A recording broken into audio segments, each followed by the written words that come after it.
Hey guys, tonight we're going to travel back to the very dawn of our own species to solve a mystery that lies at the heart of what it means to be human. Imagine, we are standing on a timeline of Homo sapiens. It stretches out before you for 300,000 years. Now, reach down and pick up a single grain of sand from that line. That single grain, in your palm, represents all of recorded history.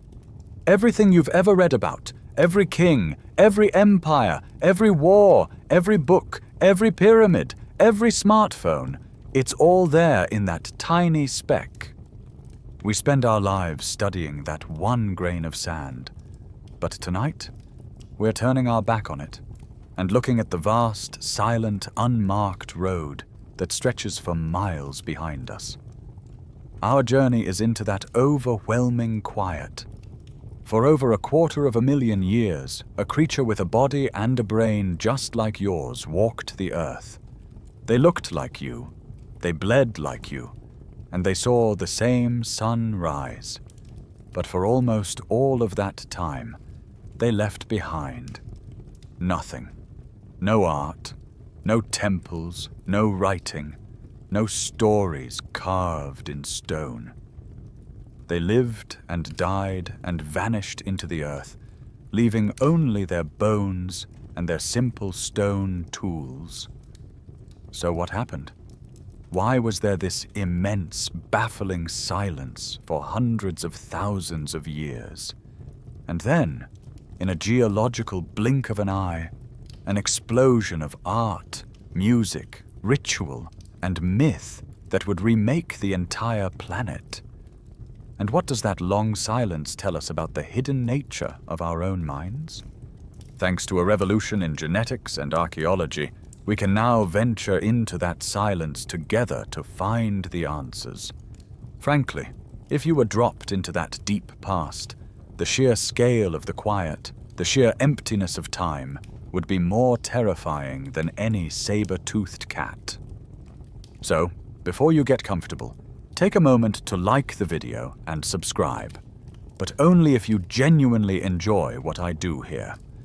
That small click sends a big signal to the algorithm that long-form, serious educational content still matters. And to me, it's an incredibly meaningful show of support. Thank you so much for helping keep this channel going strong. It always fascinates me to see where you're all tuning in from. Let me know in the comments where you are in the world and what time it is for you. Now, dim the lights, maybe turn on a fan for that soft background hum, and let's ease into tonight's journey together. You stand on that timeline, the single grain of sand representing civilization now long behind you. The air you're breathing is different. It's cleaner, but it carries unfamiliar scents. The smell of damp earth, strange flowering plants that no longer exist, and the heavy, musky odor of megafauna drifting on the breeze. The world is quieter, yet more alive with sound. There's no distant hum of traffic, no drone of an airplane. Instead, you hear the drone of insects you don't recognize, the call of a bird that has been extinct for 100,000 years, and in the distance, a sound that makes the hairs on your arms stand up, the roar of a cave lion. Look up at the night sky. The moon is the same, a familiar anchor, but the stars are subtly shifted. The North Star isn't Polaris. Due to the slow wobble of the Earth's axis, the pole star is a dim point somewhere in the constellation of Hercules. The familiar patterns are warped, the friendly constellations of your time twisted into new shapes. This is your world, 300,000 years before the first city would ever be built. This is the setting for the greatest mystery in the human story, the time hole, or, as some call it, the Great Silence. For more than 250,000 years, an almost unimaginable stretch of time, people who were anatomically modern Homo sapiens walked this planet. If you gave one a haircut and a suit, he could walk down a modern street and go completely unnoticed. They had our bodies, our hands, and crucially, brains that were the same size as ours, and in some cases, even larger. Yet the archaeological record they left behind is profoundly, deafeningly quiet. Their lives are marked only by their bones and their stone tools. The tools are functional, even sophisticated for survival, but they lack that spark, that unnecessary flourish of symbolism that defines us. There are no abstract engravings, no beads, no pigments used for decoration. It's a 250,000-year-long record of pure utility. This raises the most fundamental question. Who were you? What was going on in that mind, so like our own, during those 10,000 generations of silence? Were you a biological machine, a clever ape perfectly honed for survival, but lacking the ghost of consciousness we hold so dear? Or was there a rich inner world of stories, names, and beliefs that simply left no physical trace, a culture made of breath and memory that vanished with each generation? Historians still argue whether our definition of modern behavior is just a bias, an expectation that all humans should leave the kind of evidence we find in European caves. You might wonder how we can even speak with such certainty about a time so remote. The answer lies in techniques that turn the Earth itself into a clock. We can't carbon date things that old. The half-life of carbon-14 is too short. So scientists turn to other methods, like thermoluminescence. It's a beautifully clever idea. A piece of flint or ancient pottery is constantly bombarded by natural radiation from the soil around it. This energy gets trapped in the crystal structure of the material. When archaeologists find a tool, they can take it to a lab and heat it carefully. As it heats up, it releases all that trapped energy as a tiny flash of light. By measuring the intensity of that light, they can calculate how long it's been since that object was last heated, either by a person firing it in a kiln or by the sun the last day it lay on the surface. It's like measuring the light from a ghost to see when it last walked in the sun. For things we can't heat, like cave formations that have grown over fossils, we use uranium series dating. Uranium is water-soluble, so it trickles into caves and gets trapped in the stalactites and stalagmites. Over time, it decays into thorium at a perfectly predictable rate. By measuring the ratio of uranium to thorium, scientists can date the rock layer, and by extension, the bones trapped beneath it with incredible accuracy, reaching back 500,000 years. It's these clocks, hidden in stone and light, that have allowed us to map the vastness of the Great Silence and to pinpoint the moment it finally, spectacularly, broke. For a long time, the story of our origins seemed settled, the first chapter written.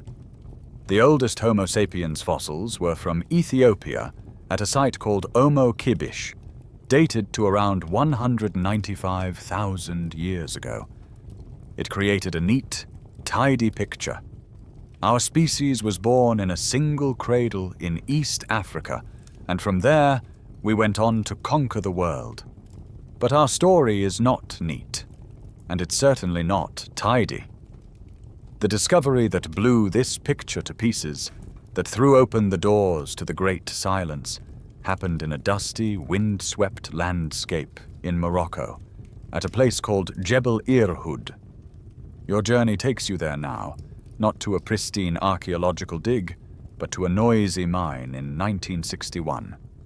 Workers are blasting the hillside, digging for the mineral barite, when one of them spots a skull embedded in the rock. It's clearly human, but strange. It's sent to a university, where it puzzles scientists. The face looks surprisingly modern, but the brain case is long and low.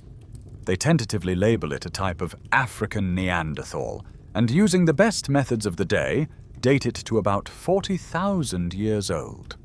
For decades, the Jebel Irhoud skull remains a curious footnote, a piece that doesn't quite fit the puzzle. Now, fast forward to the early 2000s.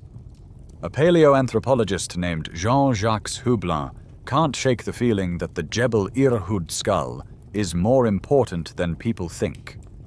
He leads a new team back to the original cave, now collapsed and partially destroyed by the mining operation.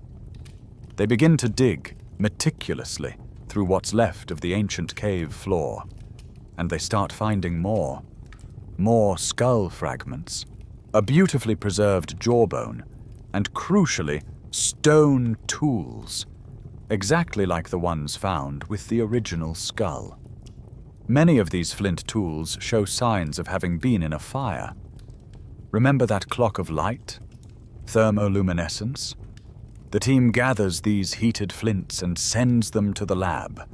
When the results come back, they are an earthquake that shakes the foundations of human origins. The date isn't 40,000 years. It's not even 195,000 years. The Jebel Irhoud fossils, and the people who made those tools, are 315,000 years old. Suddenly, the timeline of our own species doubles in length. The Great Silence just got 100,000 years deeper. These people in Morocco, living at a time when Europe was dominated by the ancestors of Neanderthals, were Homo sapiens. They are the earliest members of our lineage ever found. This discovery is the anchor for our entire mystery. It establishes beyond a doubt the immense gap between when we looked like us and when we started acting like us. So let's look closer at the person taking shape from these fragments. The face is one you would recognize. If you looked into their eyes, you would see a familiar kinship.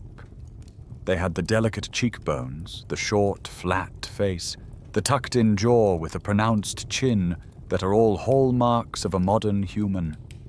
There was none of the heavy brow ridge or projecting snout of earlier hominins. But the skull vault, the part of the head that held the brain, was different. It was long and low, more like a football than the high, rounded soccer ball shape of your own head. Their brain was the same size as yours, but it was organized differently. This anatomical mosaic is fascinating. It suggests that the first thing to evolve in our lineage was our modern face, while the brain took tens of thousands of more years to finish its rounding and reorganization. And you have to wonder, sitting with this fact, did that different shape, that elongated brain, produce a different kind of consciousness? Now let's look at what they made. Their toolkit is known as the Middle Stone Age, and the specific technology they used is called the Levallois technique. This was not just banging two rocks together. It was a sophisticated multi-step process that required foresight and a clear mental template of the final product. You have to find the right kind of stone, a good flint cobble. Then you have to carefully chip away at the edges, preparing the core, shaping it almost like a turtle shell. Then, with one single, precise, perfectly aimed strike, you break off a large flake that is sharp and perfectly formed on all sides. It's an incredibly efficient way to produce sharp points for spears and fine blades for cutting. To do this, you have to be able to hold a complex sequence of actions in your mind. You have to teach it, and it has to be learned. It proves without a doubt that the people of Jebel Irhoud possessed a complex, modern-looking cognition. And yet, that is where it stopped. Thousands of these tools have been found, and not one bears a mark that isn't purely functional. No cross-hatching, no animal figures, no symbols. It's the work of a master craftsman with the hands of an artist, but the mind of... What? This is the paradox in stone. This discovery has thrown paleoanthropology into a fascinating debate. Were these early humans, as some suggest, anatomically modern but behaviorally ancient? Were they essentially just very clever animals, their large brains running a kind of survival-only software, the spark of symbolic thought and deep self-awareness yet to ignite? Or, as other scholars argue, is this view just a form of prejudice, shaped by the rich record of cave art found much later in Europe? Perhaps their culture was vibrant and full of meaning, but expressed in ways that don't fossilize, in songs, in stories, in body paint, in rituals that left no trace. Perhaps their silence in the archaeological record isn't the silence of an empty mind, but the silence of a lost library, written in a language we can no longer hear. To really grapple with the scale of this mystery, you have to try to step out of your own head, out of the noisy, symbol-saturated world of the 21st century, and imagine a day in their life. Let's stay in North Africa, a few thousand generations after the people of Jebel Irhoud. The land is not the harsh desert you see today. The Sahara is in a green phase, a vast savanna of grasslands and acacia trees, dotted with rivers and lakes. You wake with the first light, not to an alarm, but to the changing quality of the air and the chorus of birds.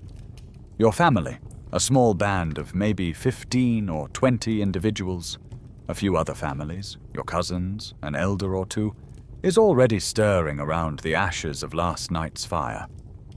There are no morning pleasantries, no "how did you sleep?" There is only the immediate practical reality of the day. The primary concerns are water and food. A few members of the group, mostly women and children, set out to gather. They move with an expert's eye across the landscape, a walking encyclopedia of botanical knowledge. They know which roots are edible, which berries are ripe, which leaves can soothe an insect bite, and which ones will kill you. This knowledge is passed down not through books, but through imitation, a lifetime of watching and doing. Meanwhile, you and a few others set out to hunt. You carry a spear, not for throwing, but for thrusting. It's a simple wooden shaft with a wickedly sharp Levallois point hafted to the end with animal sinew and plant resin. You're not looking for a mammoth, you're tracking gazelle. The hunt is a masterclass in cognition. You read the story of the landscape, a broken twig here, a faint scuff in the dirt there. You can tell how long ago the animal passed, whether it was moving fast or relaxed, whether it was alone or with a herd. This requires immense focus, a deep understanding of cause and effect, and the ability to build a mental map of your surroundings to predict the animal's path. After hours of relentless tracking under the African sun, you manage to isolate a young gazelle, and in a burst of coordinated explosive action, you make the kill. There's a shared understanding between you and your hunting partners, a non-verbal communication honed by years of practice. But as you stand over your prize, the question hangs in the air. What are you thinking? Do you feel a sense of triumph? Do you have a word for it? Do you offer a silent thanks to the spirit of the gazelle? Or is it just a wave of relief, a biological imperative satisfied, the securing of protein? Does your hunting partner have a name? Or is he just brother, or the one who is good with the spear? The silence of the stones is absolute on this matter. There is no evidence for names, for stories, for religion, for myth. There is only the successful hunt. For decades, to explain this silence, many scientists held to what you could call the null hypothesis. The simplest explanation: they believed that while these people had our bodies, their brains were missing a final critical update. The idea was that around 50,000 to 70,000 years ago, a single, fortunate genetic mutation swept through the human population. Perhaps it was a change in the FOXP2 gene related to language, or some other tweak that dramatically rewired our neural pathways.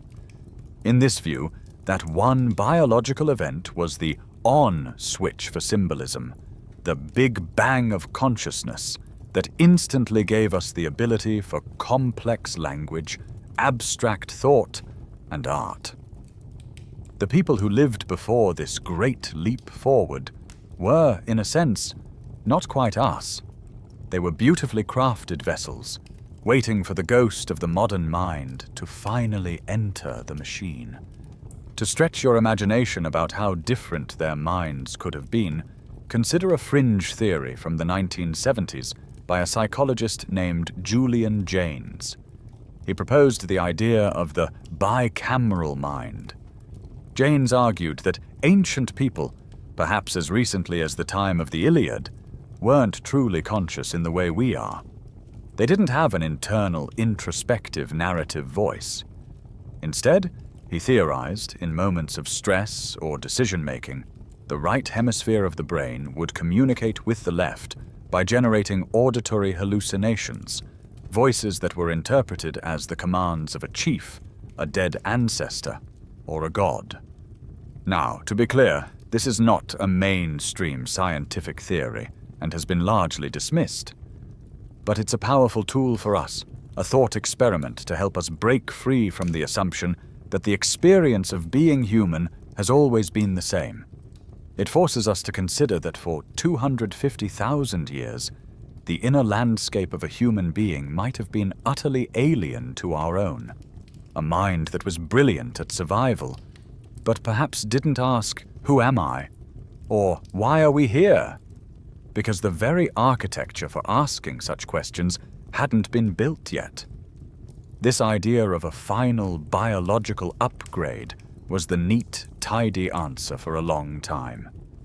But as you'll see, the clues we've found scattered in the dust of the Great Silence are beginning to tell a much more complicated and far more interesting story. The idea of a single magical mutation that switched on the modern mind is a clean and simple story. But the world our ancestors lived in was anything but simple. For almost the entirety of our species' existence, you were not the only kind of human on the planet. This is a fact that is so alien to our modern experience that it's difficult to truly comprehend. Today, we are utterly alone, the last twig on a once flourishing hominin branch. But for hundreds of thousands of years, Earth was a multi-human world, a real-life planet of the apes, where we were just one of several intelligent, tool-using peoples, all trying to make a living. Imagine yourself in a small band of Homo sapiens around 80,000 years ago, beginning to push out of your African homeland and into the Middle East. To the north and west, across the vast plains of Europe and the mountains of Asia, the land belongs to the Neanderthals. They have been there for over 200,000 years, perfectly adapted to the cold, masters of their world. To the east, across Siberia and into Asia, live a ghost lineage we've only recently met through their DNA, the Denisovans. And far to the southeast, on the Indonesian island of Flores, a tiny 3-foot-tall species of human, Homo floresiensis, nicknamed the Hobbit, is hunting pygmy elephants and giant rats. You are not special. You are just the new kid on a very tough block. Let's focus on your most famous cousins, the Neanderthals. You need to erase the cartoon image of a brutish, hunched-over caveman from your mind. A Neanderthal was a formidable and intelligent being.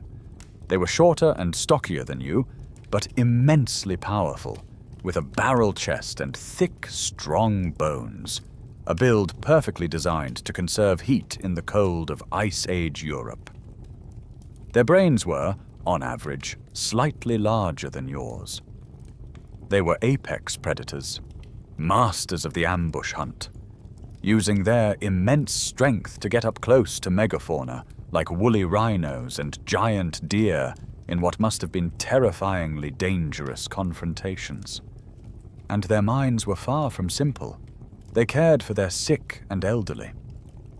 At a site in Iraq, Shanidar Cave, archaeologists found the skeleton of an older Neanderthal man who was partially blind, had a withered arm, and severe arthritis.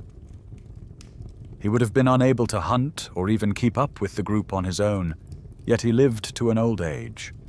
His clan must have been feeding and protecting him for years. This is evidence of a profound social bond, of empathy. And they had a glimmer of that symbolic spark we've been searching for. At Krapina in Croatia, we've found a set of eagle talons dating back 130,000 years that were deliberately cut, polished, and likely strung together to be worn as a necklace or pendant. This isn't for survival. This is for identity. This is a statement. This is art. Now imagine seeing them for the first time. You're following a river into a new valley, and on the opposite bank, you see them. A family group, much like your own. They are built differently, thicker, broader. Their faces have a more pronounced brow and a nose that is larger and wider than anyone in your family. They are human, but they are undeniably other. What goes through your mind? Fear of a competitor for the same resources? Curiosity about these strange new people? Do you see a rival to be driven off? Or do you see a potential trading partner, a source of new information, or even a potential mate? For thousands of years in the Levant, our two peoples lived in the same region, our territories overlapping. We used the same caves, sometimes with only a few centuries separating our occupations. We were neighbors. This brings us to the ultimate question. If they were so intelligent, so well adapted, and had been there for so long, why are you here now, listening to this and they are gone? What was our advantage? The truth is, we don't know for sure, and historians still argue passionately about the possibilities. It probably wasn't one single thing, but a combination of subtle edges. Look at your own body. It's a sapiens body, lankier, more slender, with longer limbs. You're not as strong as a Neanderthal, but you're a much more efficient long-distance runner. Your body is a radiator, perfectly designed to shed heat in a hot climate, giving you a major advantage in a war of attrition, allowing you to track animals for miles until they collapse from exhaustion. The differences may have been in our tools. While a Neanderthal's toolkit was effective, it was also remarkably stable, remaining almost unchanged for over 100,000 years. Our toolkits were more dynamic, constantly being updated with new innovations like lighter, more effective projectiles. Perhaps the advantage was social. Some evidence suggests that our groups were slightly larger and, more importantly, more interconnected over wider social networks, allowing for a better flow of ideas and a buffer against hard times. Or maybe, most chillingly, our advantage was simply demographic. If our birth rates were just a tiny fraction higher, or our children's survival rates were a little better, then over 1,000 years of competition, even with all other things being equal, our population would grow while theirs would slowly, inexorably, shrink into extinction. We may have simply outbred them.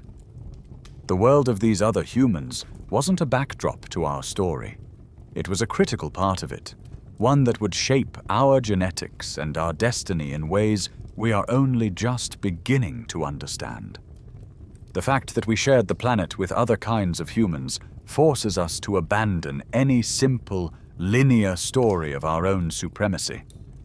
And as we look closer, even the story we tell about ourselves about the birth of Homo sapiens is becoming wonderfully and profoundly more complex.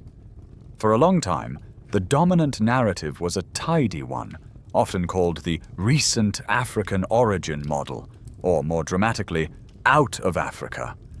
The story went something like this. Around 200,000 years ago, in a single small Garden of Eden somewhere in East Africa, our species was born. For a while they stayed put, but then, around 60,000 years ago, armed with a new cognitive toolkit, perhaps that single genetic mutation we discussed, one small band of these new, improved humans swept out of Africa in a single heroic migration. They were so superior that they completely replaced all the other hominins they met, without any significant interbreeding. It's a powerful, almost biblical story of a single chosen tribe populating the entire world. And it's mostly wrong. The truth, as revealed by the revolution in ancient genetics, is far messier and more beautiful. The new understanding is called the weakly structured stem model, but a better name for it is the braided river model of human origins.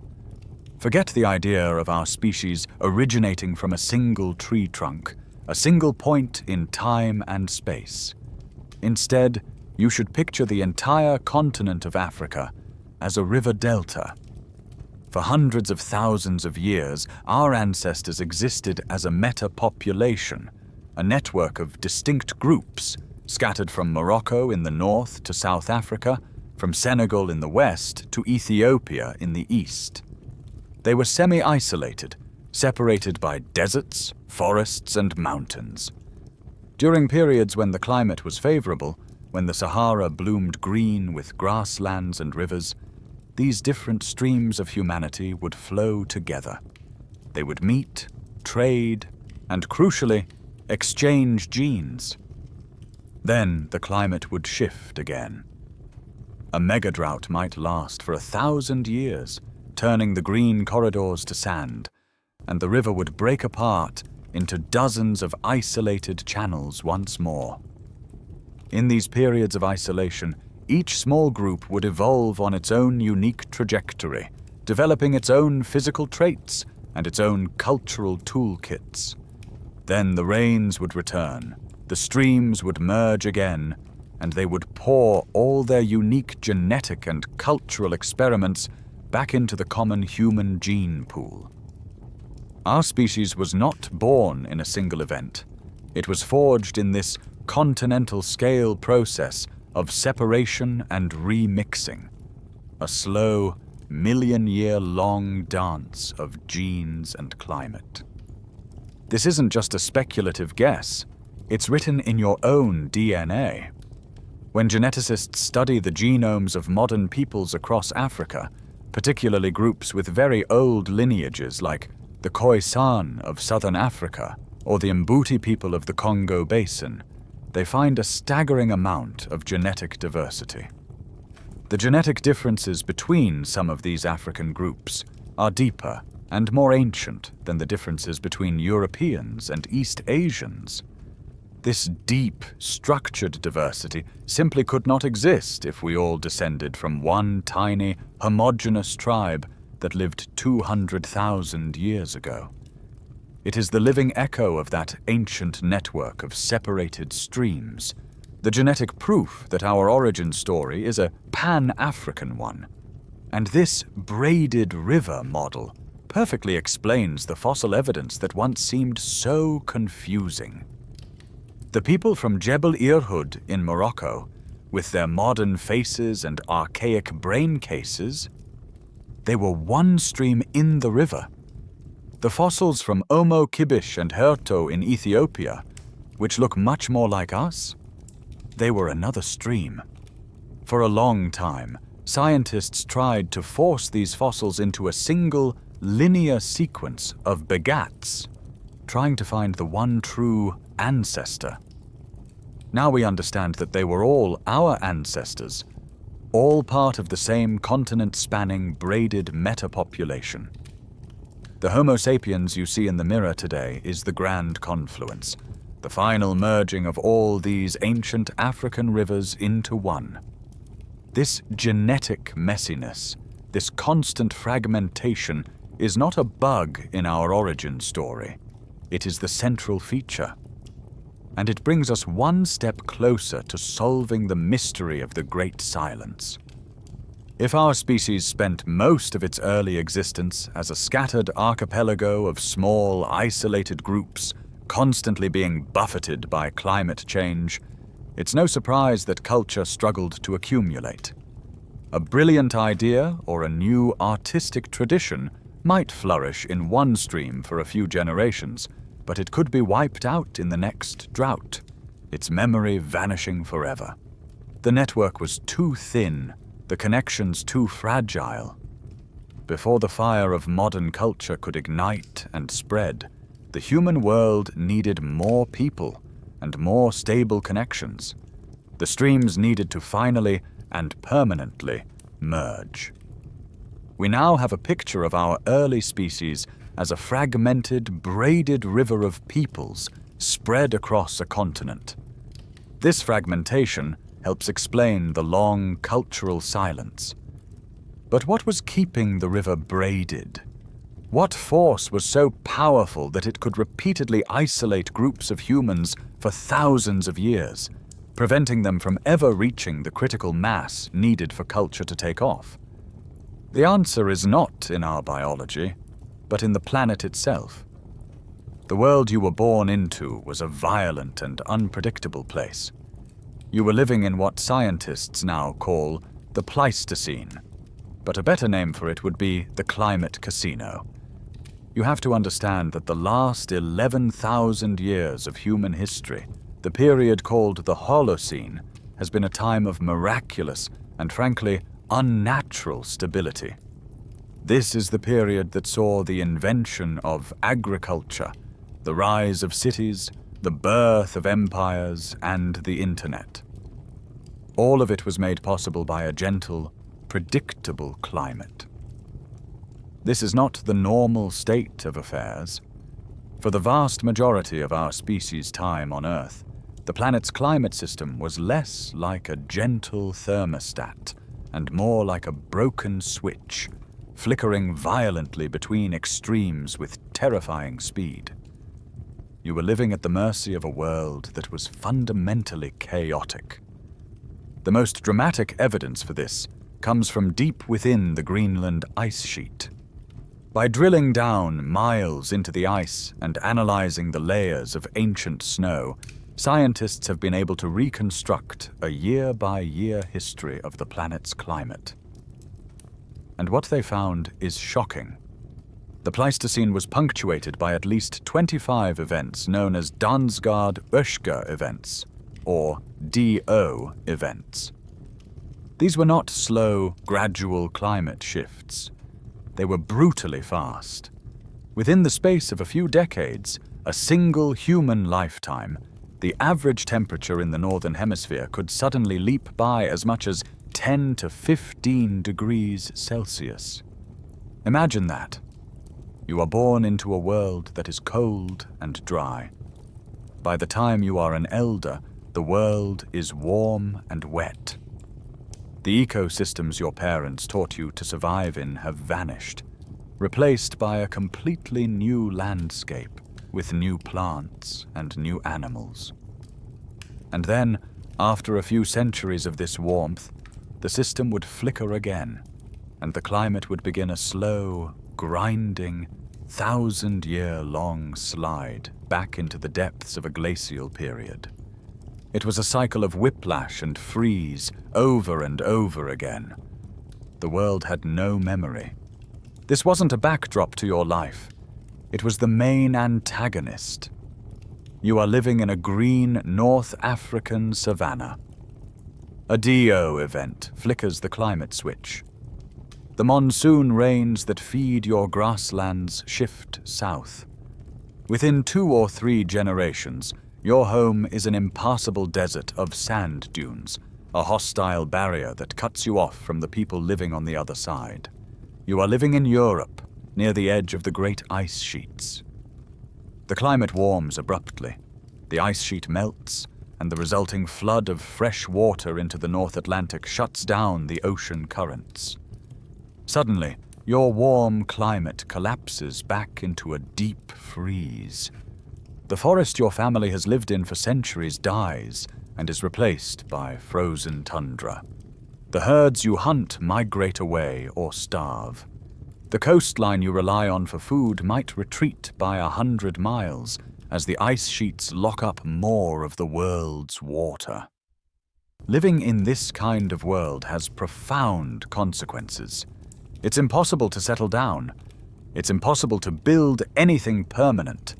It's impossible to develop specialized traditions that rely on a stable, local environment.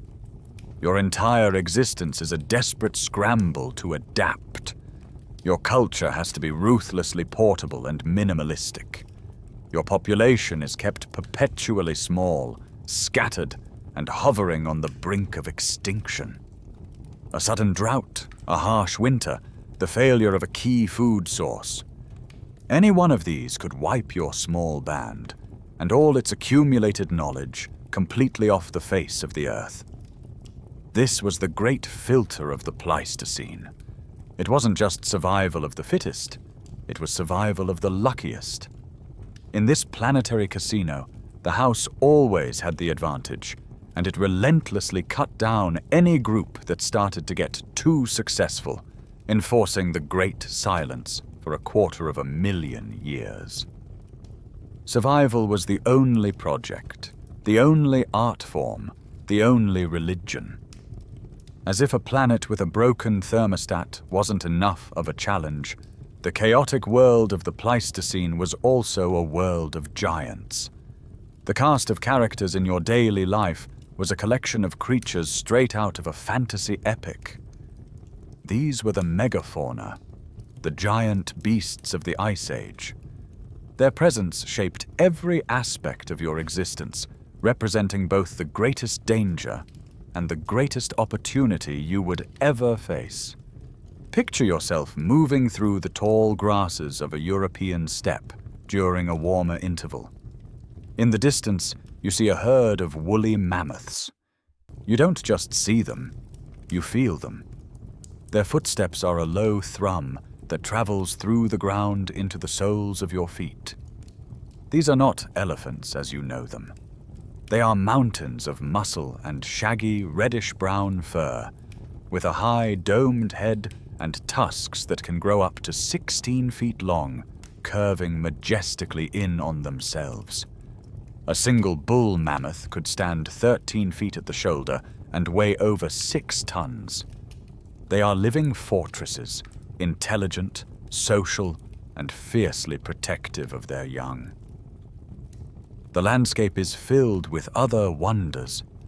A rustling in the trees might reveal a giant ground sloth, a creature the size of a modern ox, rearing up on its thick hind legs to hook branches with its enormous claws and pull them down to its mouth.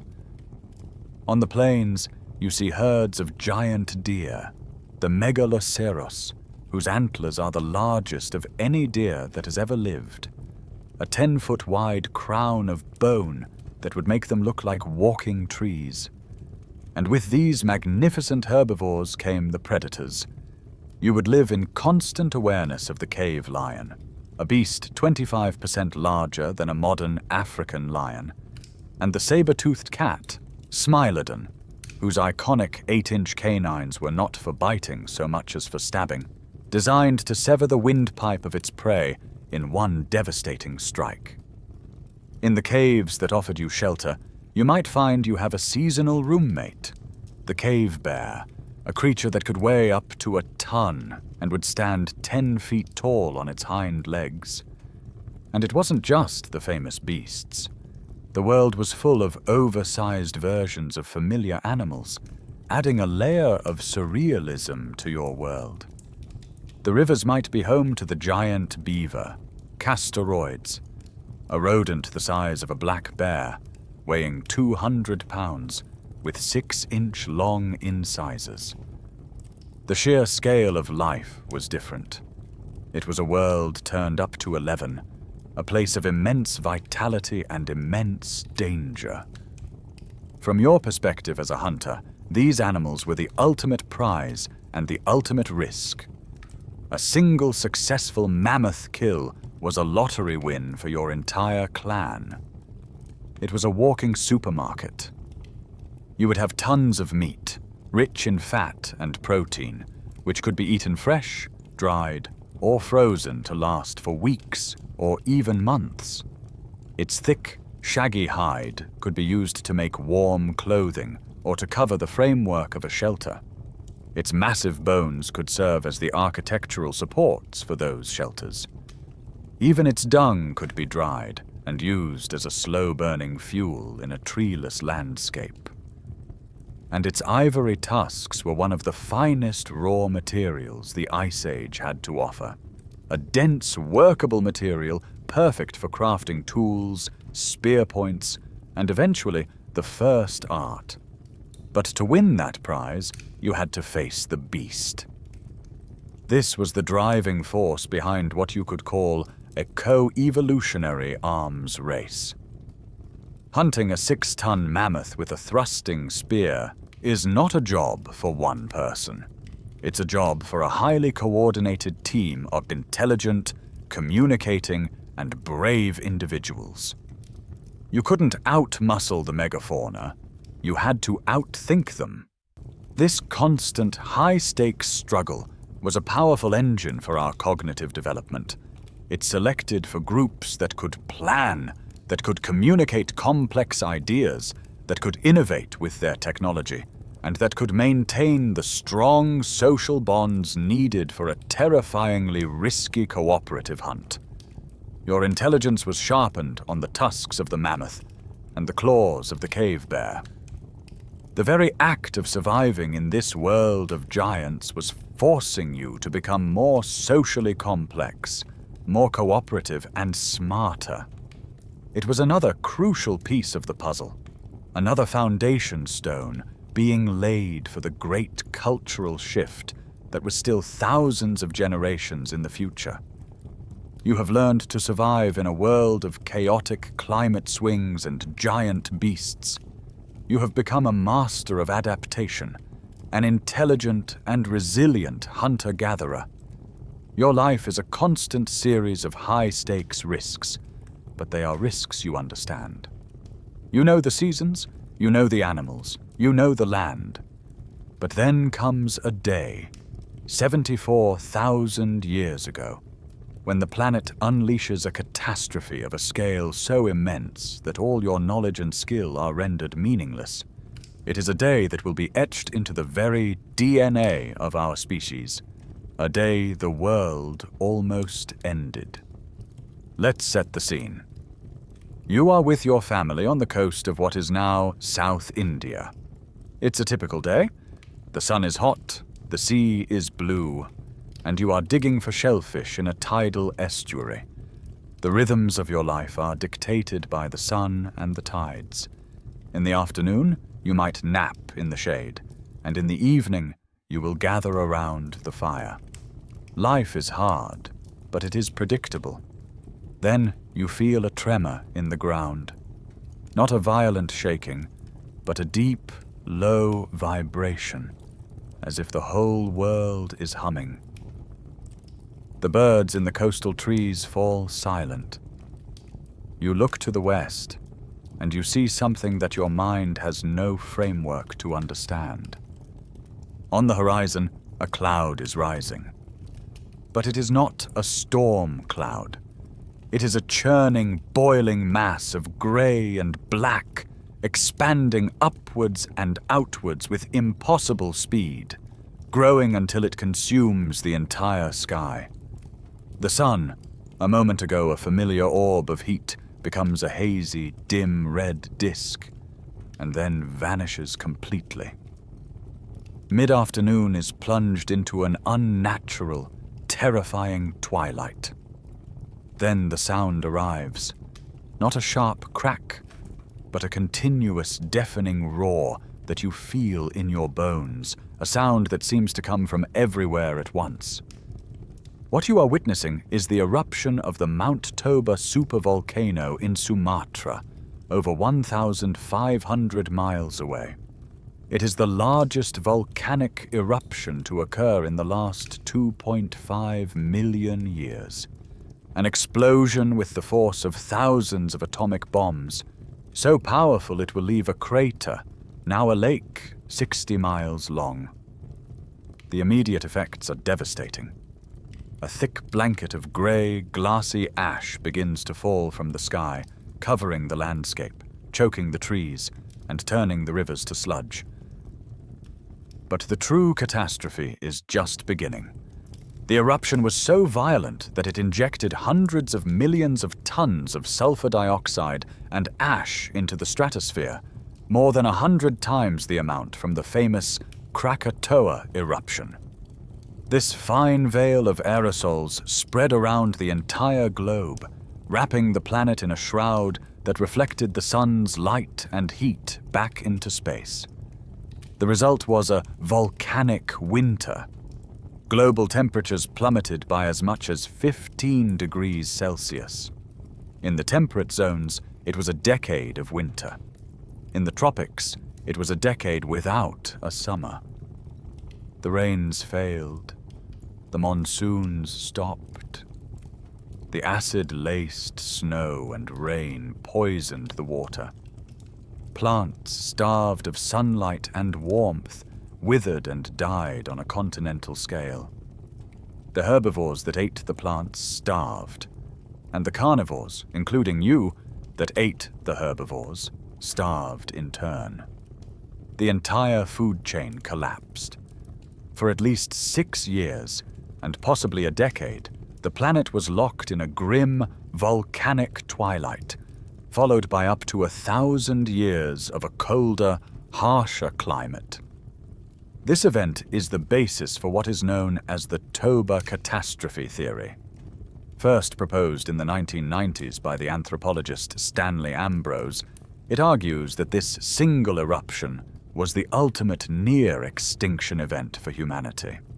It created a genetic bottleneck, a moment when the total population of Homo sapiens on the entire planet was slashed to perhaps as few as 3,000 to 10,000 individuals. We were, according to this theory, an endangered species, hanging on by a thread in a few isolated pockets, or refugia, probably on the coasts of Africa. Like all big ideas in science, this theory is the subject of intense scholarly debate. For years, it was a powerful explanation for why human genetic diversity is so surprisingly low. However, more recent archaeological work has complicated the picture. At some sites in India and Africa, stone tools have been found both directly below and directly above the thick layer of Toba ash. This suggests that at least some groups of humans, in some places, managed to survive the catastrophe, to continue their way of life in a shattered world. Perhaps the volcanic winter was less severe in some regions, or perhaps these groups were just incredibly resilient. The debate now centers not on whether Toba was a catastrophe, it certainly was, but on how tight the bottleneck truly was. Were we reduced to a few thousand souls on the brink of oblivion, or did more pockets of hardy survivors endure than we once thought? Either way, it was a trial by fire, or rather by ash, that our species would never forget. Whether the Toba eruption reduced our species to 3,000 souls or 30,000, the experience for those who lived through it would have been the same. It was an apocalypse. For a decade, you lived in a grey, dying world, huddled in the few places where survival was still possible. Imagine the psychological trauma. The sun, the most reliable and sacred constant in your life, has betrayed you. The world that your ancestors had understood for 100,000 years is gone, replaced by a cold, silent, ash-covered landscape. You see your children growing weak from hunger, their bodies racked by a constant, hacking cough from the volcanic dust in the air. The familiar herds are gone. The plants you rely on are dead. The world has been emptied of life. Your small group, perhaps huddled in a coastal cave, is now an island of humanity in an ocean of devastation. You watch the horizon, not for signs of game, but for any sign that the sun is returning. Every stranger you see is not a potential trading partner, but a desperate rival for the last few edible roots. The world is stripped down to its most brutal essentials. Fear and loss are the air you breathe. This experience, this trial by ash, would leave a permanent scar on our species, a deep echo that we can still detect today, written in the code of your own cells. This is the genetic echo of the bottleneck. To understand what this means, imagine the full genetic diversity of pre-Toba humanity as a large bottle filled with thousands of marbles of every possible color and shade. Each color represents a unique genetic lineage. The Toba catastrophe was like tipping that bottle upside down and shaking it for a decade. By sheer chance, only a tiny handful of marbles, maybe a few dozen, happened to fall out. All the other marbles, with their unique colors and patterns, are lost forever. The new human population that eventually grows and refills the world can only be built from that tiny, random sample of marbles that made it through the bottleneck. This is not just a metaphor. It is a measurable scientific fact that modern humans are, genetically speaking, strangely inbred. The genetic diversity between two different troops of chimpanzees living on opposite sides of the same river in Africa is greater than the genetic diversity of all 8 billion Homo sapiens on the entire planet. Any two of us are, genetically, far more similar than any two gorillas or orangutans. This is the scar of Toba and other, smaller bottleneck events that punctuated our deep past. We are the descendants of a very small number of survivors. We are all, in a very real sense, members of one tiny, traumatized, post-apocalyptic family. This has another profound implication, known as the founder effect. The small group of founders who survive the catastrophe don't just pass on their limited genetic diversity, they pass on their limited cultural diversity as well. Think of all the human streams that were flowing in that braided river of humanity 75,000 years ago. Each one would have had its own unique way of making tools, its own knowledge of the land, its own social customs, and perhaps even its own fledgling symbolic traditions, the beginnings of art or ritual. The vast majority of those streams were likely dried up forever by Toba. Their unique cultural experiments were erased. The human world that came after was rebuilt from the cultural toolkit of just one or a few of the surviving groups. The Great Silence in the archaeological record is not just a function of time and decay. It is also the sound of a library that has been burned down, with only a few singed pages left to tell the tale. What songs, what ideas, what ways of seeing the world were lost forever in the ash? You have to wonder if this event also caused a fundamental psychological shift. If you and your children survived an event that felt like the end of the world, how would it change the way you think? Perhaps it would create a powerful new need to make sense of a world that is so obviously not benevolent or predictable. It might have created a new and intense selective pressure for the very things that bind groups together in times of crisis. Stronger rules of cooperation, more elaborate rituals to create a sense of control and shared purpose, and a desperate need for stories. You would need a story to explain what had just happened. A myth about the anger of the sky gods, or a great demon breathing smoke. And you would need a story about your own survival, a story that framed your small group as special, as chosen. In the cold and the dark of the volcanic winter, perhaps the need for meaning, the need for a shared narrative to hold back the chaos, became as urgent as the need for food itself. Perhaps the trauma of Toba didn't create the symbolic mind, but it may have tilled the soil, preparing the human spirit for the seeds of myth and religion that would blossom thousands of years later. After a global catastrophe like Toba, or during one of the Pleistocene's violent climate swings, the inland world becomes a death trap. The savanna turns to desert, the forests to frozen tundra.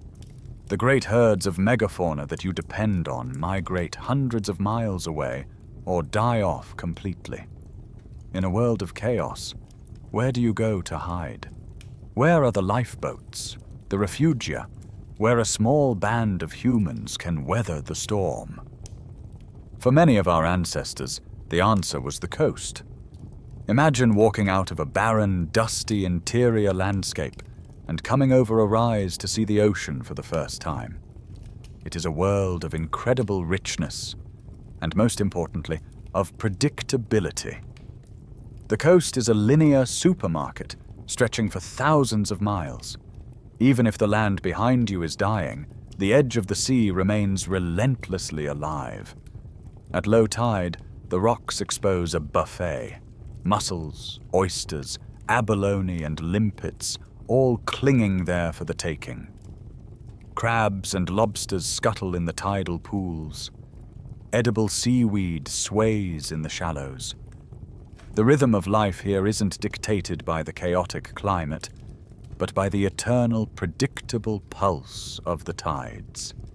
This reliability is a priceless gift in a world gone mad. The food source here doesn't run away. It is always there, waiting for you, twice a day.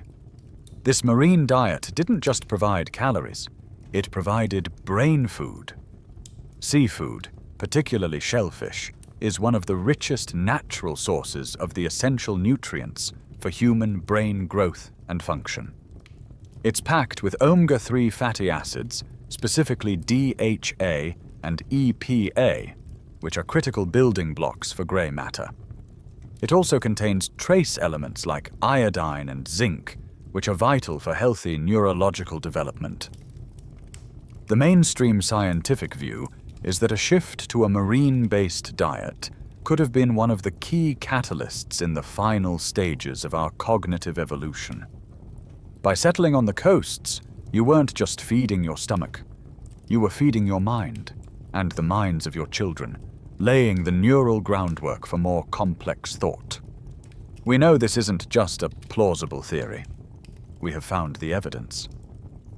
Your journey now takes you to a series of caves carved into the cliffs of Pinnacle Point, on the southern coast of South Africa, overlooking the Indian Ocean. Today it's a stunning coastline.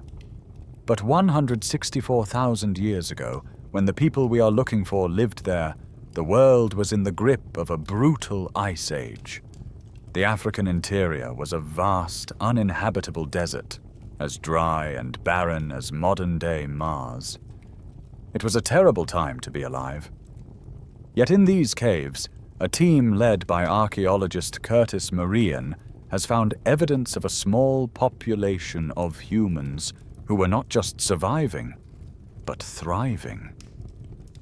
The floors of the caves are thick with ancient garbage pits, or middens, composed of the discarded shells of tens of thousands of shellfish. This proves that they were systematically and intelligently harvesting the riches of the intertidal zone. But that's not all they found. They discovered that these early coastal people were collecting lumps of red ochre, a natural mineral pigment which they were likely using for body painting or other forms of symbolic expression. And they were making sophisticated tools, tiny razor-sharp stone blades known as microliths, which they created by carefully and precisely heat-treating the stone to make it easier to flake. This is complex technology. Pinnacle Point is a snapshot of a resourceful and cognitively advanced group of people using the reliable bounty of the sea to ride out a climate catastrophe that had made the rest of the continent a wasteland. This leads to a powerful idea. These coastal refugees were not just passive waiting rooms for the apocalypse to end. They were active engines of innovation.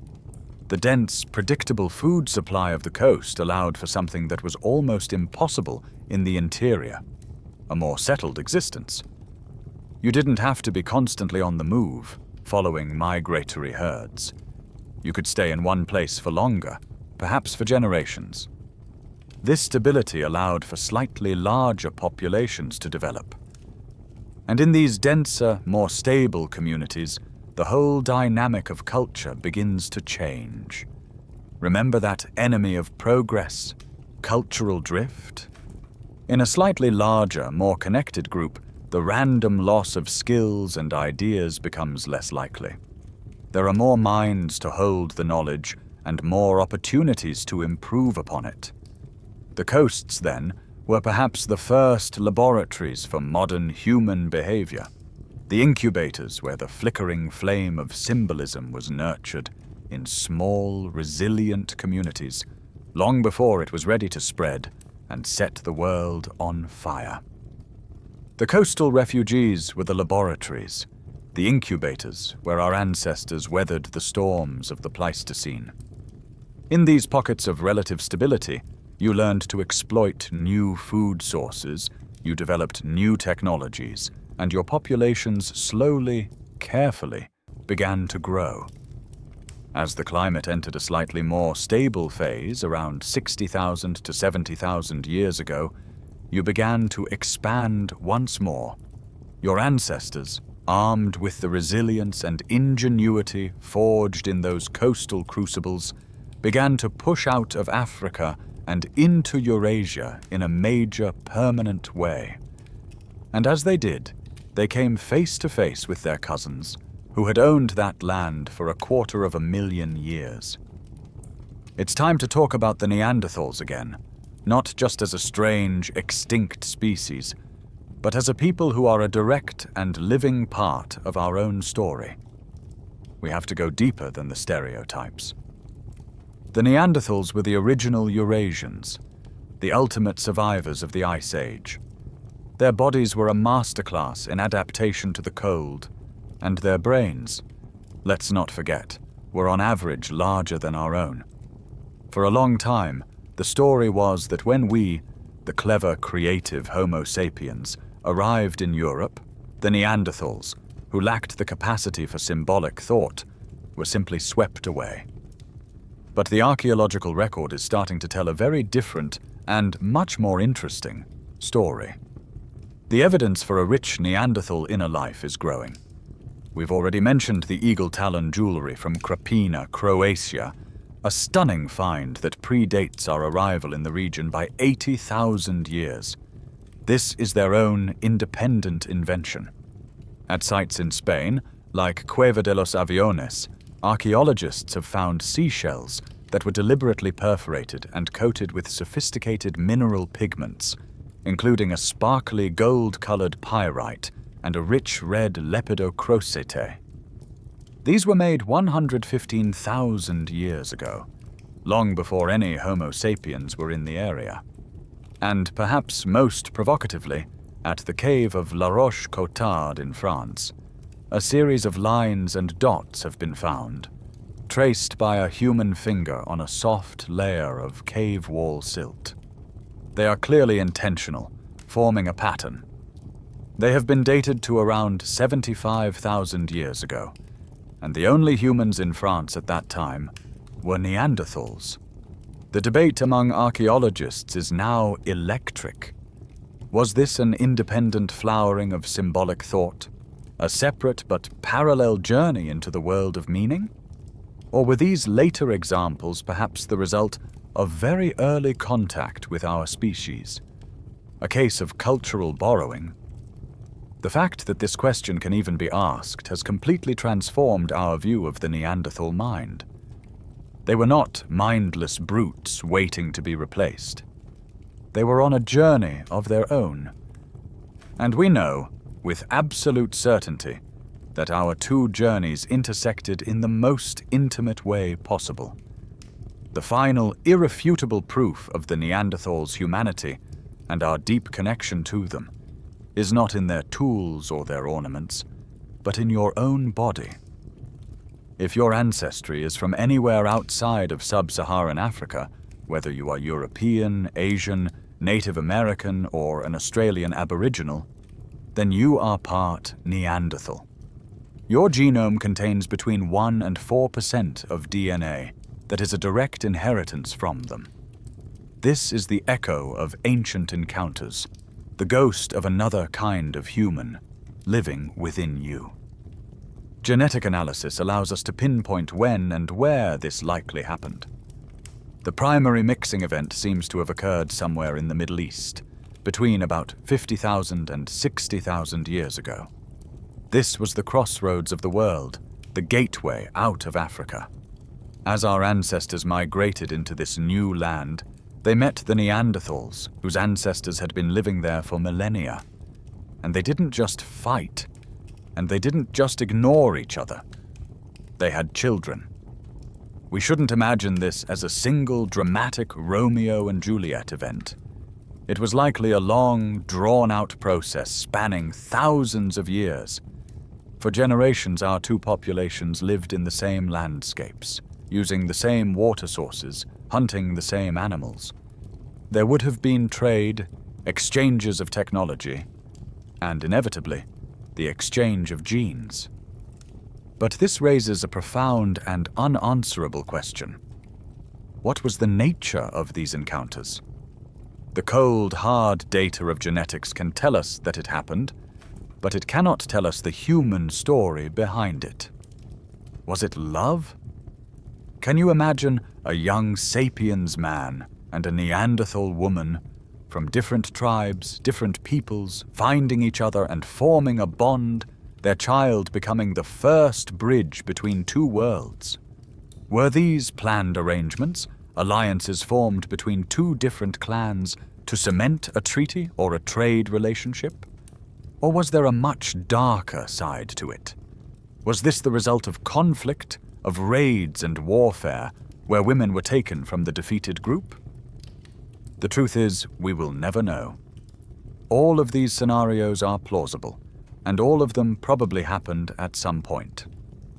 The only thing we know for sure is that somewhere, at some point, a child was born who carried the legacy of two kinds of human. And that child survived, and had children of their own, passing that unique blend of DNA down through 2,000 generations, all the way to you. That child, the one born of two human worlds, was more than just a curiosity. They were a walking evolutionary experiment, and the results of that experiment are clear. It was a stunning success. The 1 to 4% of Neanderthal DNA that you carry in your genome is not a random collection of genetic junk. Far from it. When scientists map these Neanderthal gene variants, they find that they are not evenly distributed. They cluster in very specific parts of our DNA, particularly in the genes that code for our immune system and for the characteristics of our skin and hair. This tells us something incredibly important. These genes were not just passive stowaways, they were actively preserved by natural selection. They conferred a significant survival advantage to the hybrid children and their children and their children's children. In a very real sense, your ancestors' encounter with the Neanderthals was a biological upgrade, a crucial software patch that helped a tropical African primate survive in the harsh world of the North. However, many of these genetic gifts can be seen as a poisoned chalice. Genes that were incredibly beneficial for a hunter-gatherer living a short, brutal life in the Ice Age can have very different and sometimes detrimental effects in our modern environment of long lifespans, sanitized cities, and abundant calories. We are running Stone Age software on 21st century hardware, and the glitches are starting to show. Let's look at the most important gift first, your immune system. Imagine your sapiens ancestors moving into Europe. Your immune system, honed for millennia in Africa, is suddenly confronted with a whole new bestiary of Eurasian pathogens, viruses, bacteria, and parasites you have no defense against. You are dangerously vulnerable. The Neanderthals, on the other hand, have been living in Eurasia for over 200,000 years. Their immune systems have a deep, ancestral memory of the local diseases. By interbreeding with them, we essentially took a shortcut. We borrowed their finely tuned defenses instead of waiting thousands of years to evolve our own.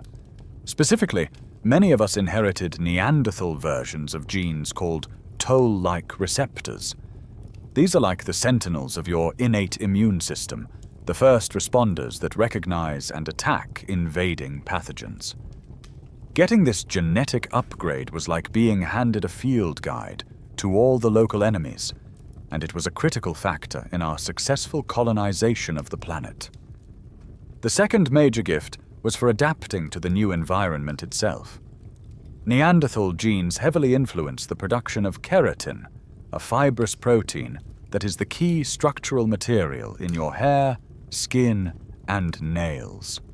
By inheriting Neanderthal keratin genes, our ancestors likely adapted more quickly to the northern latitudes. This could have meant thicker hair for better insulation, or skin that was better adapted to the lower levels of UV radiation, allowing for more efficient vitamin D synthesis in the weaker northern sun. It was a survival kit for a new climate, gifted to us by the people who had mastered it. Now for the modern twist, the poisoned chalice. That hypervigilant Neanderthal-tuned immune system?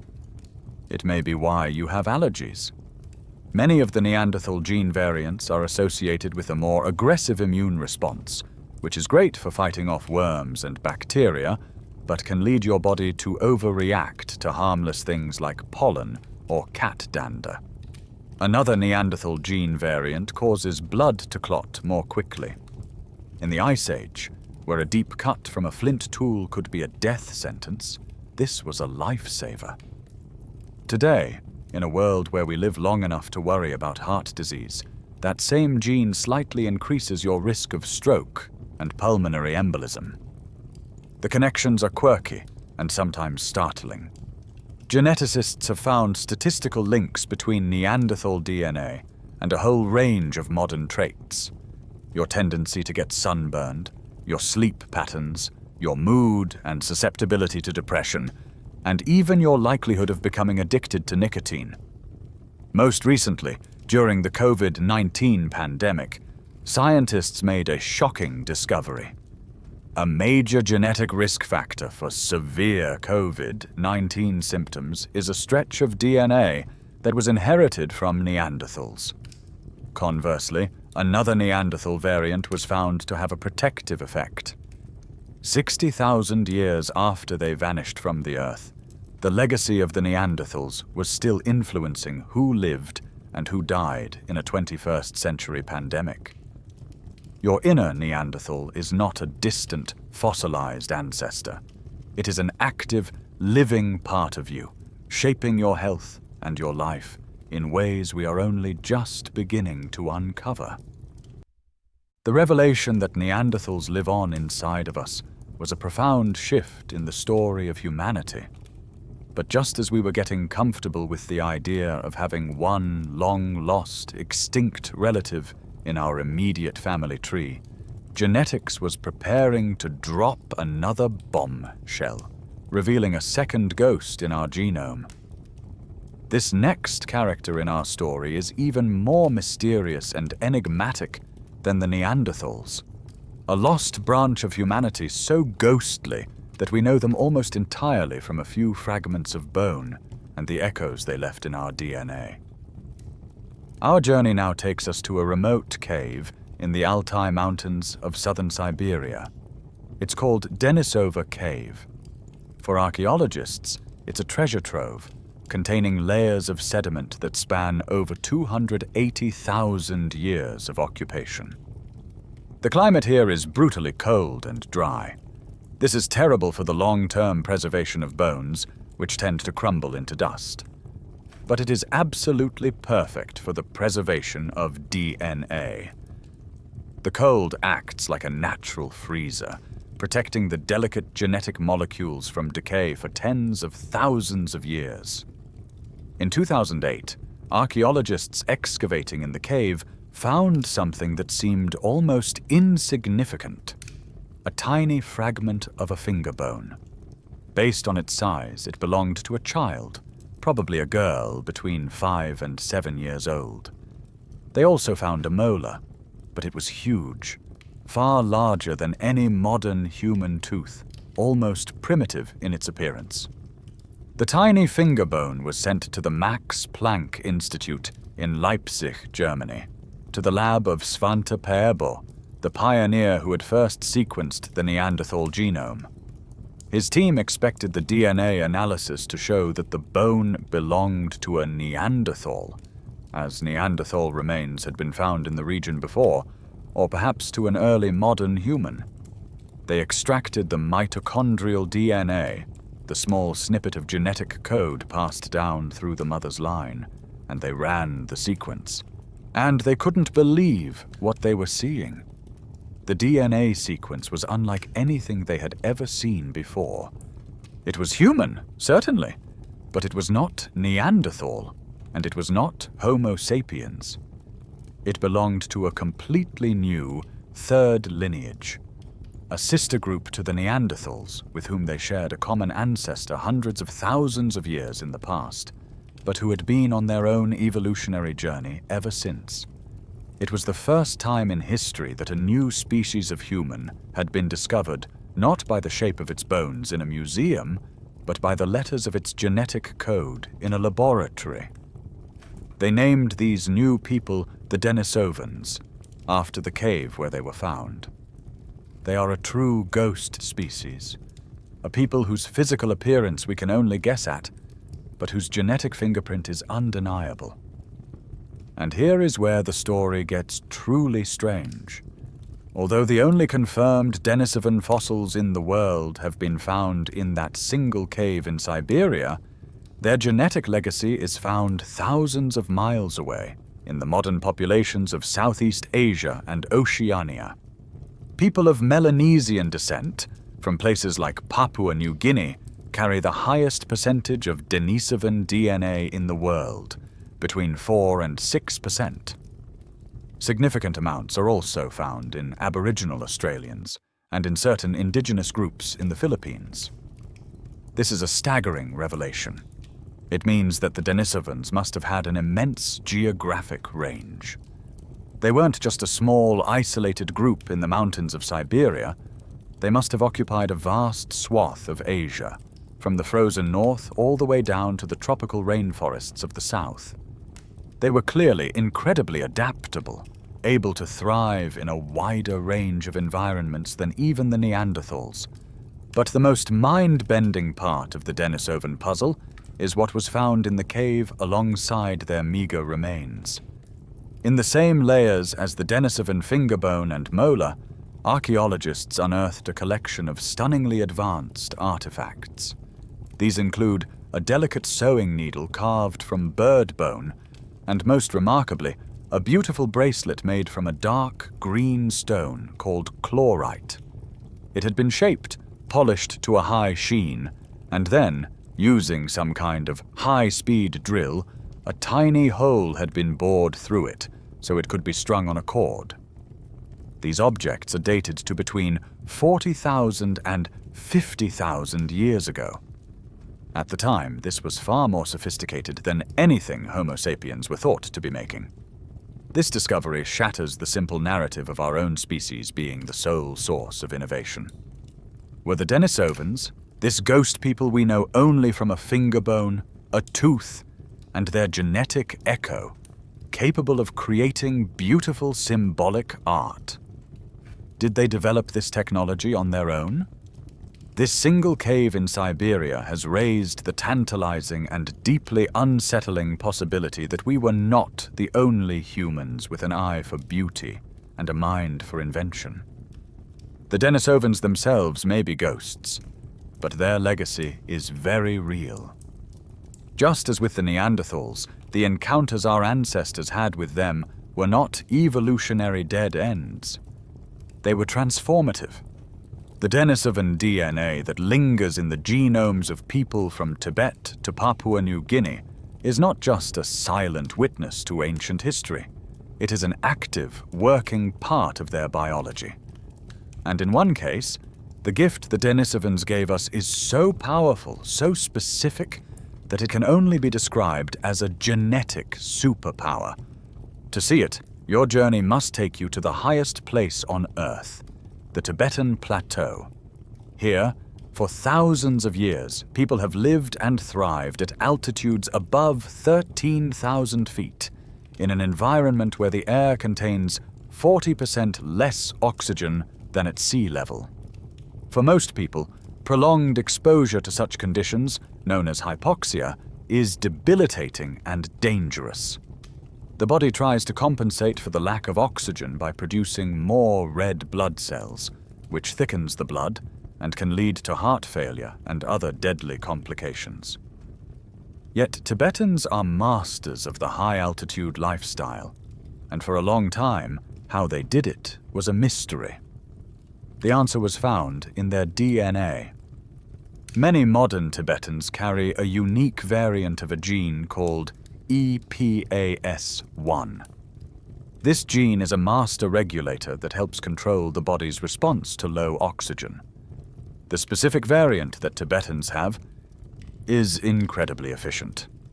It allows their bodies to use the scarce oxygen in the mountain air without triggering the dangerous overproduction of red blood cells. It is the perfect genetic solution for living on the roof of the world. And when scientists went searching for the origin of this remarkable gene variant, they found it. It was not a homegrown sapiens mutation. It was a direct inheritance from the Denisovans. The story is now clear. As our ancestors expanded into Asia, they met and interbred with the local Denisovans. Later, as a group of these hybrid people began to move up into the high plateau, the Denisovan EPAS1 gene they carried suddenly became an incredible advantage. Those who had it survived and thrived, while those who didn't struggled. It is the clearest and most dramatic example we have of interbreeding providing a key that unlocked a new and extreme environment for human settlement. The gifts were not limited to this single superpower. Just as with the Neanderthals, the Denisovans also seem to have provided our ancestors with a crucial immune system boost. The Denisovan gene variants that are most common in people from Oceania are heavily concentrated in the parts of the genome that deal with the immune system. Once again, it was the same strategy. As you move into a new continent, borrow the local defenses from the people who have been fighting the local diseases for hundreds of thousands of years. This, of course, leaves us with the tantalizing question: what did these people, who gave us so much, actually look like?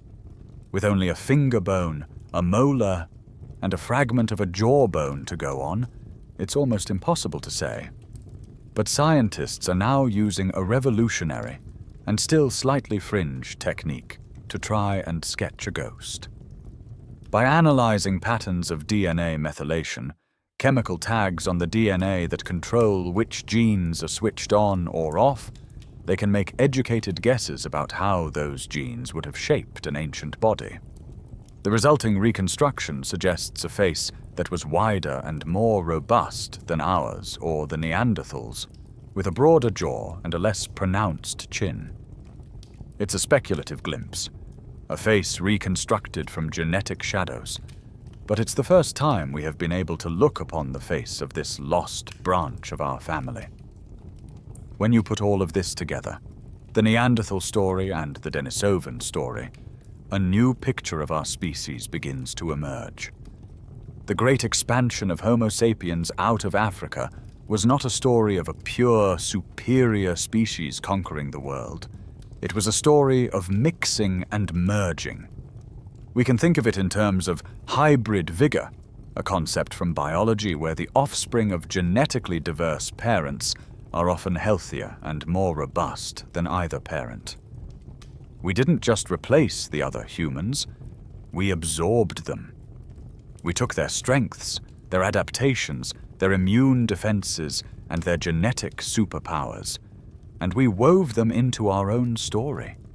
We became a grand synthesis, a hybrid species with a toolkit of genes gathered from across the entire human family. This incredible adaptability, this willingness to borrow the best from others, may have been our true secret weapon, the real reason we were the ones who ultimately inherited the Earth. This new understanding of our origins as a hybrid species, a grand synthesis of different human lineages, is a beautiful and humbling one. But it comes with a dark and melancholy question. If we took their genes, their strengths, and their adaptations, what happened to the people themselves? Why is it that you are here, listening to this story, while the Neanderthals and the Denisovans are gone, existing only as ghosts in our DNA and fragments in the Earth? Their end is the final tragic chapter in the story of the multi-human world. The timeline of their disappearance is stark. Our ancestors, the Homo sapiens, begin to push into Europe in a major way around 45,000 years ago. For a brief, fascinating period of about 5,000 years, two kinds of humans shared the continent. They were not just distant neighbors. In some regions, their territories overlapped. A Neanderthal clan might live in one valley, and a sapiens group might live in the next. They would have seen each other's smoke, found each other's tracks, and perhaps occasionally met at the riversides. But then, the archaeological record begins to change. The Neanderthal sites become fewer and farther between. Their populations seem to fragment, retreating into southern refuges in modern-day Spain, Portugal, and Gibraltar. By 40,000 years ago, they are gone from almost all of their ancestral homeland. The last lonely campfires seem to have flickered out for good shortly after.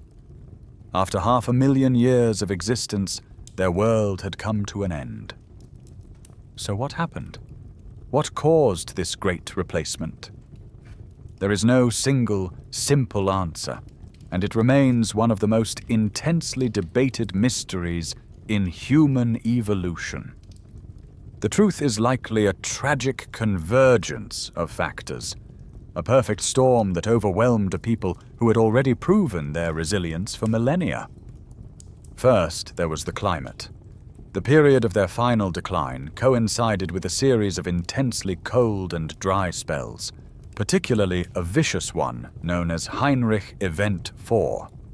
This would have shattered the ecosystems they relied on, putting their specialized big-game hunting lifestyle under immense pressure. They were already a population in crisis before we even became a major presence. Then there was us. The old idea of a violent, genocidal war, of our ancestors sweeping across Europe in a blitzkrieg of conquest, is largely unsupported by the evidence. While conflicts certainly happened, the real competition was likely more subtle and far more devastating in the long run. Even a slight competitive edge, compounded over 100 generations, can be decisive. Perhaps our new projectile technology, like the spear-throwing atlatl, made us more efficient hunters. Perhaps our use of bone needles to create finely tailored clothing gave us a better defense against the cold. Perhaps our larger social networks acted as a safety net, allowing different groups to support each other in hard times, while the more isolated Neanderthal clans had to fend for themselves. We didn't necessarily have to kill them.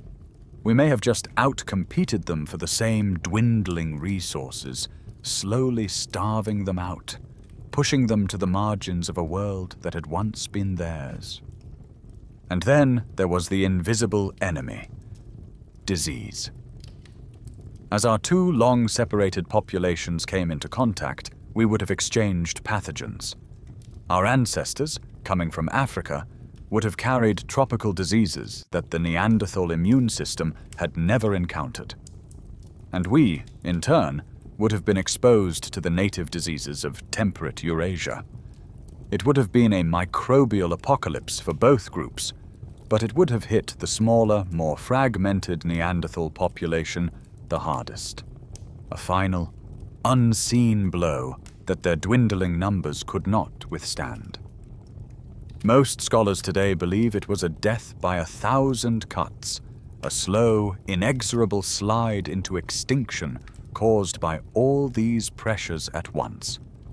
There was no single cause, only a long, drawn-out tragedy. To feel the weight of it, imagine yourself as one of the last. You are an old Neanderthal man, huddled in a sea cave on the rock of Gibraltar. Your clan is small now, just a few families. You remember stories from your grandfather about a time when the whole land was theirs. Now you look out from your cave, down to the beach, and you see them. The strange new people. They are tall and unnervingly skinny.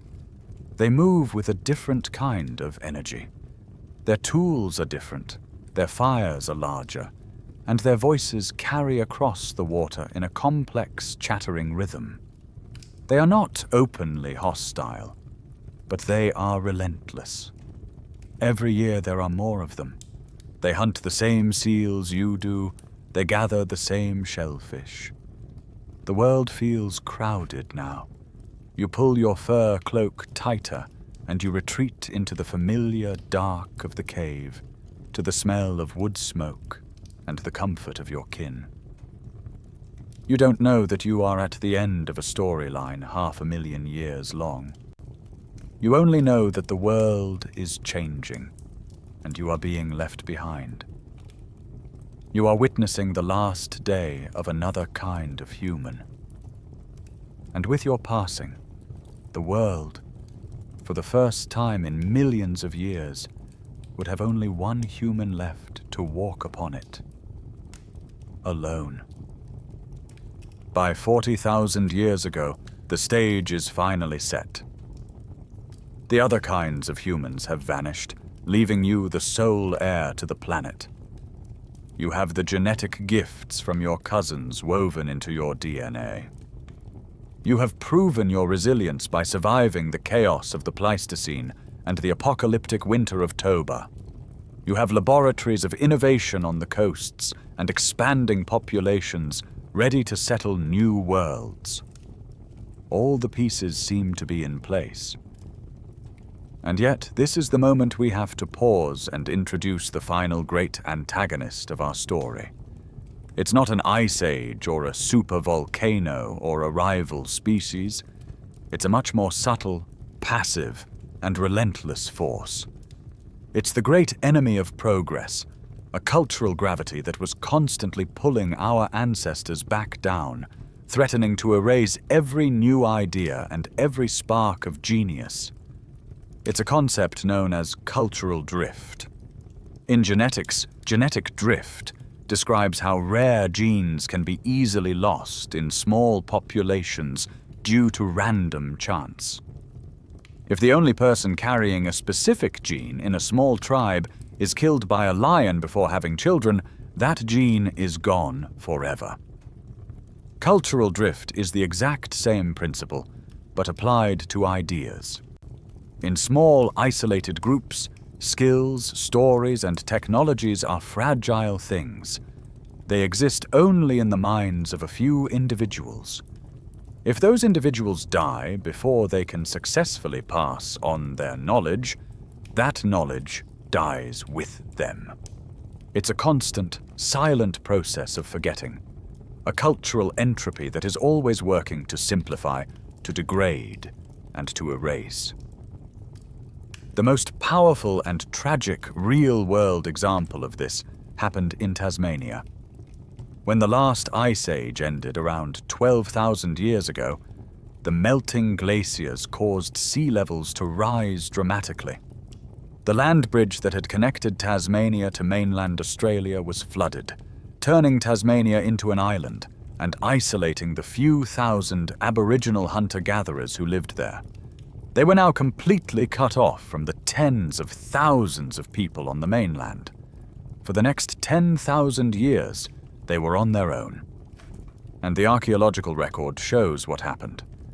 Over the millennia, their toolkit, which had once been identical to that of their mainland cousins, became progressively simpler. They lost the ability to make bone tools.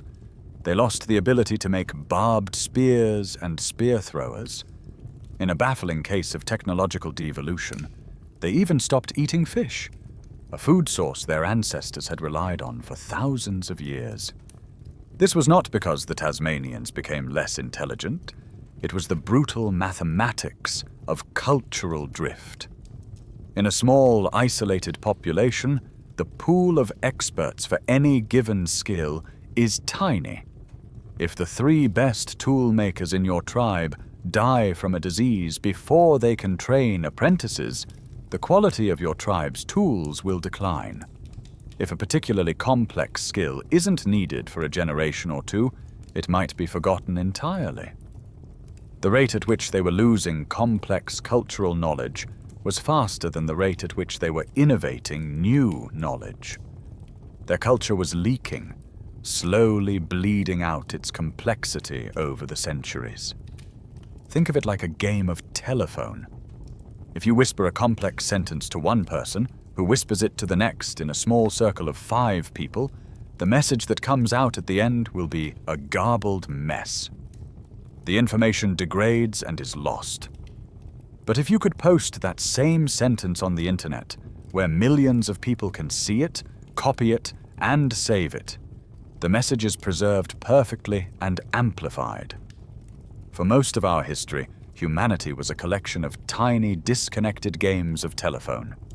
This was the core problem, the great filter that held us in the great silence for so long.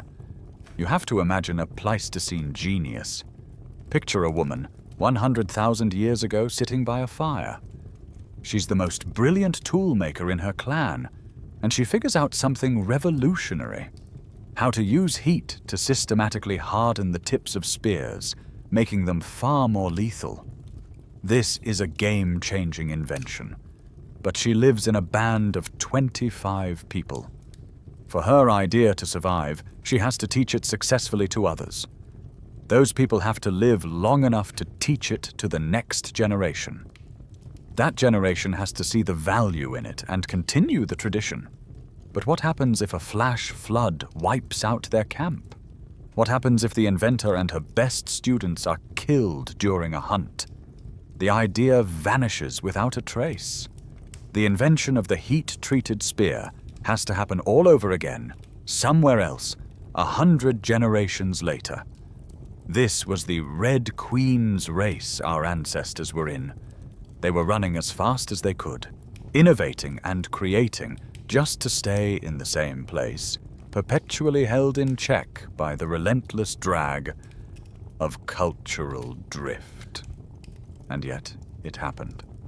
Despite the relentless downward pull of cultural drift, despite the chaos of the climate and the ever-present threat of extinction, there were moments. There were places where, for a brief, brilliant period, the flickering flame of the human symbolic mind broke through the silence. These are the tantalizing glimmers of the world to come.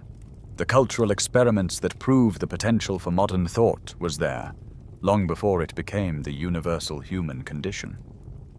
And the most important of these glimmers comes from a cave on the southern coast of South Africa, a place that has fundamentally rewritten the timeline of the human mind. Your journey takes you now to Blombos Cave. It's a stunning location, a wide-mouthed limestone cave set in a cliff face, looking out over the deep blue of the Indian Ocean. For years, A team led by archaeologist Christopher Henshelwood has been meticulously excavating the sandy floor of this cave, peeling back the layers of time, one spoonful of dust at a time. And in those layers, they found something that should not exist, something that completely shattered the old idea that the symbolic mind was born in Europe 40,000 years ago. The star artifact is deceptively small and humble. It's a piece of soft red stone called ochre, about the size of 2 of your thumbnails placed together. Ochre is a natural mineral pigment, an iron oxide, and early humans often used it, perhaps for processing hides or as a simple paint. But this piece was different. Scratched onto its smoothed surface is a deliberate geometric pattern. It's a set of cross-hatched lines, framed above and below as parallel lines, with a third line running down the middle.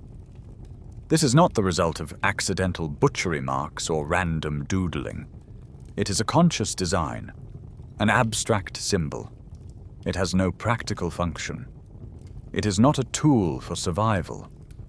It exists for one reason: to hold meaning. And here is the crucial fact. It is 75,000 years old. This tiny red stone is arguably the oldest piece of art, the oldest undeniable symbol ever created by a human being. It is the first whisper after an eternity of silence. But the secrets of Blombos Cave go even deeper.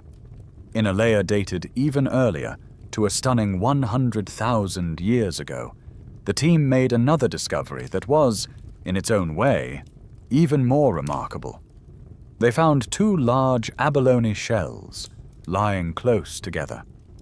Inside each shell was a residue of a reddish, powdery substance. When they analyzed this residue in the lab, they realized they were looking at the world's oldest art studio. The shells contained a complete recipe-based mixture for making liquid paint.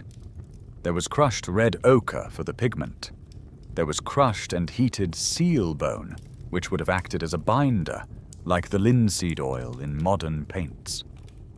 There were flecks of charcoal, and lying next to one of the shells was the small, spatulate rib bone of a whale, still bearing traces of the mixture, the 100,000-year-old paintbrush used to stir it all together.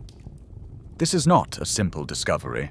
It shows an astonishing level of cognitive complexity. The people of Blombos were following a multi-step recipe. They knew that heating the bone would release its fatty marrow. They knew that mixing it with the ochre would create a durable liquid paint. This is chemistry.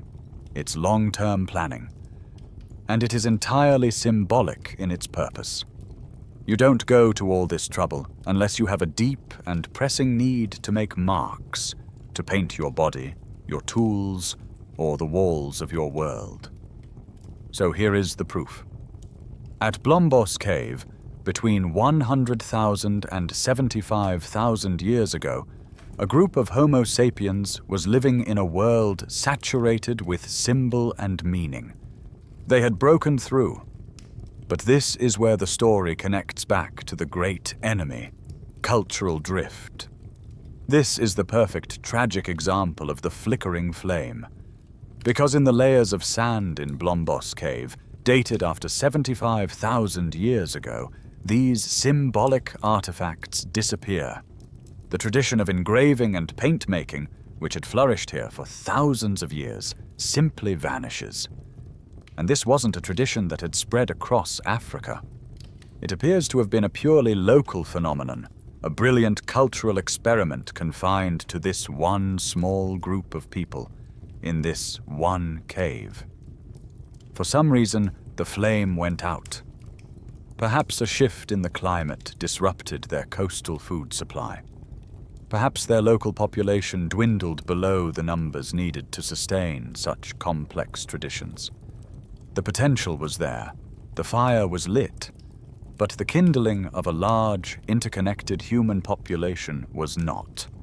And so this first dawn of art faded back into the long twilight of the Great Silence. The engraved ochre and the paint kits of Blombos Cave are a profound whisper of an ancient symbolic world. But they are not the only ones. At around the same time, in other parts of Africa and the Middle East, other small groups of Homo sapiens were having their own flickers of creative and spiritual awakening. These flickers took different forms, but they all point to the same conclusion.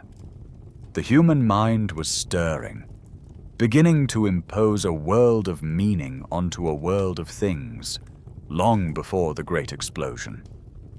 The evidence is found not in abstract patterns, but in the first attempts to adorn the human body and to grapple with the finality of death. Your journey takes you now to two cave sites, one in Morocco, the Grotte des Pigeons, and another, Skull Cave, in modern-day Israel. In layers dated to between 82,000 and 100,000 years ago, archaeologists found something that fundamentally changes our understanding of early human society. The world's first jewelry. The artifacts are tiny seashells from a species called Nazarius. What's remarkable is that these shells were found at sites many miles inland, meaning they were deliberately collected and transported from the coast. And each shell has a small, man-made hole punched through it in the exact same location near the lip. Microscopic analysis of these perforations reveals telltale wear patterns, smooth grooves consistent with the shell rubbing against a piece of cord and against either skin or clothing for a very long time. These were beads. They were strung together to be worn as a necklace or a bracelet. You have to stop and think about the power of that simple act. A bead is one of the most important technologies our species ever invented. It's not just a decoration, an object with no practical function, worn on the body, is a pure symbol. It's a statement of identity. It can signify that you belong to a certain clan, that you have a certain status, or that you have completed a certain rite of passage. It is a way of communicating complex social information without words. It allows you to immediately know who is us and who is them. For small human groups beginning to interact more with strangers, this ability to broadcast your identity is a revolutionary social tool, and it was invented over 100,000 years ago. From adorning the living body, we turn to the treatment of the dead. At the very same Israeli caves, Skul and nearby Kafsa, we find the earliest, though still debated, evidence of deliberate burials by Homo sapiens. Here, between 100,000 and 120,000 years ago, at least 10 individuals, including men, women, and children, were laid to rest in pits dug into the floor of the cave they had lived in.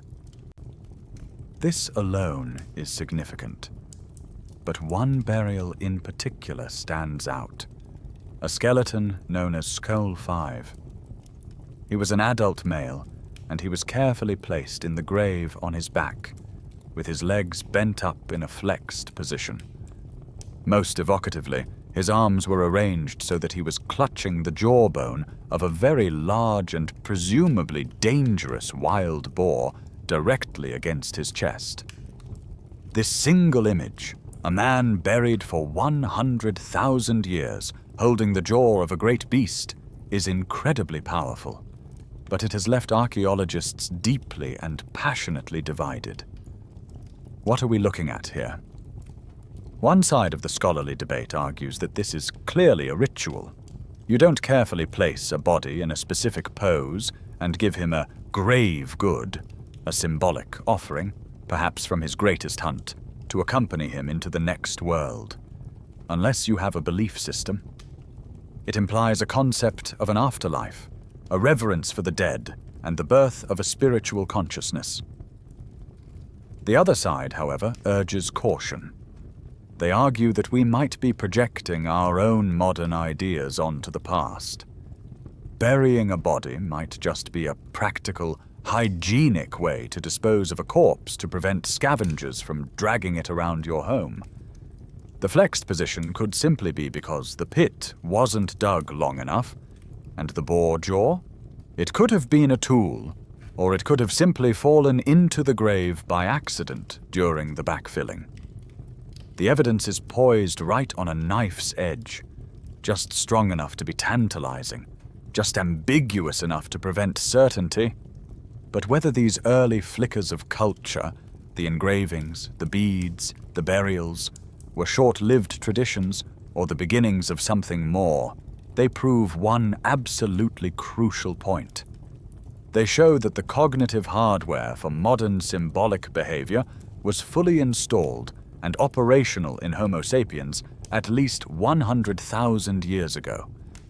The old hypothesis of a Big Bang genetic mutation around 50,000 years ago that suddenly switched on our capacity for symbolism is, without a doubt, wrong. The capacity was already there. The brain of the person who wore those shells, the mind of the person who engraved that piece of ochre, was the same as yours. The building blocks were in place. So the central question of our story has to change. It is no longer, when did our brains become modern? The real question is, if the potential was there for so long, what changed in the world to finally allow that potential to be unleashed, not as a brief, local flicker, but as a runaway, self-sustaining fire that would consume the entire planet? We've now established that the hardware of the modern human mind was ready by 100,000 years ago, yet for another 50,000 years, the evidence for symbolic culture remains sporadic, like isolated flickers in a vast darkness. This leads us to the great question: what changed in the world to finally turn those flickers into a fire? Part of the answer may be that we are looking for the evidence in the wrong places. It's possible that the crucial early chapters of our cultural awakening are not missing because they never happened, but because they are buried under 300 feet of water. This is the story of the great drowned libraries of the Ice Age. Your modern mind is conditioned to see the world map as a fixed and stable thing. You see the familiar shapes of the continents, the sharp, clear lines of the coasts. But for most of our history, that map was incredibly fluid. During the great ice ages, like the last glacial maximum, which peaked around 20,000 years ago, the world was a very different place. So much of the planet's water was locked up in continent-sized ice sheets covering North America and northern Eurasia that sea levels were drastically lower, as much as 120 meters or 400 feet lower than they are today. Try to visualize what this means. Stand on any beach in the world and imagine the ocean pulling back, not for a few feet like a normal tide, but for miles upon miles, exposing a vast new landscape that had been hidden beneath the waves.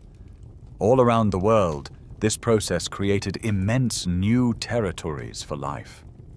These were not barren, salty mudflats. After a few generations, these exposed coastal plains would have become the most fertile and resource-rich environments on the planet. They were vast, low-lying grasslands, estuaries, and river valleys, teeming with game and plant life. Let's look at two specific examples. In Europe, Great Britain was not an island. It was connected to Denmark and the Netherlands by a vast, low-lying plain of rolling hills and marshlands, now known as Doggerland. This was the heartland of Ice Age Europe, a northern Serengeti crisscrossed by ancient rivers, a paradise for the great herds of mammoth and reindeer, and for the humans who hunted them. In Southeast Asia, the shallow sea between the islands of Java, Sumatra, and Borneo, and the mainland was dry land, forming a massive tropical continent called the Sunda Shelf.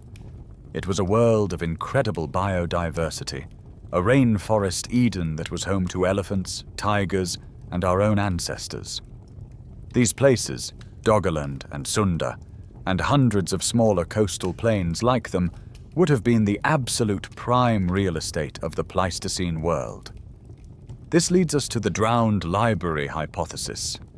We know from sites like Pinnacle Point that coastal regions were often the most stable places for humans to live, acting as refugees and engines of innovation. It follows, then, that these enormous, now drowned coastal plains would have supported the largest and densest human populations of the age. So what if this is where the symbolic revolution really began?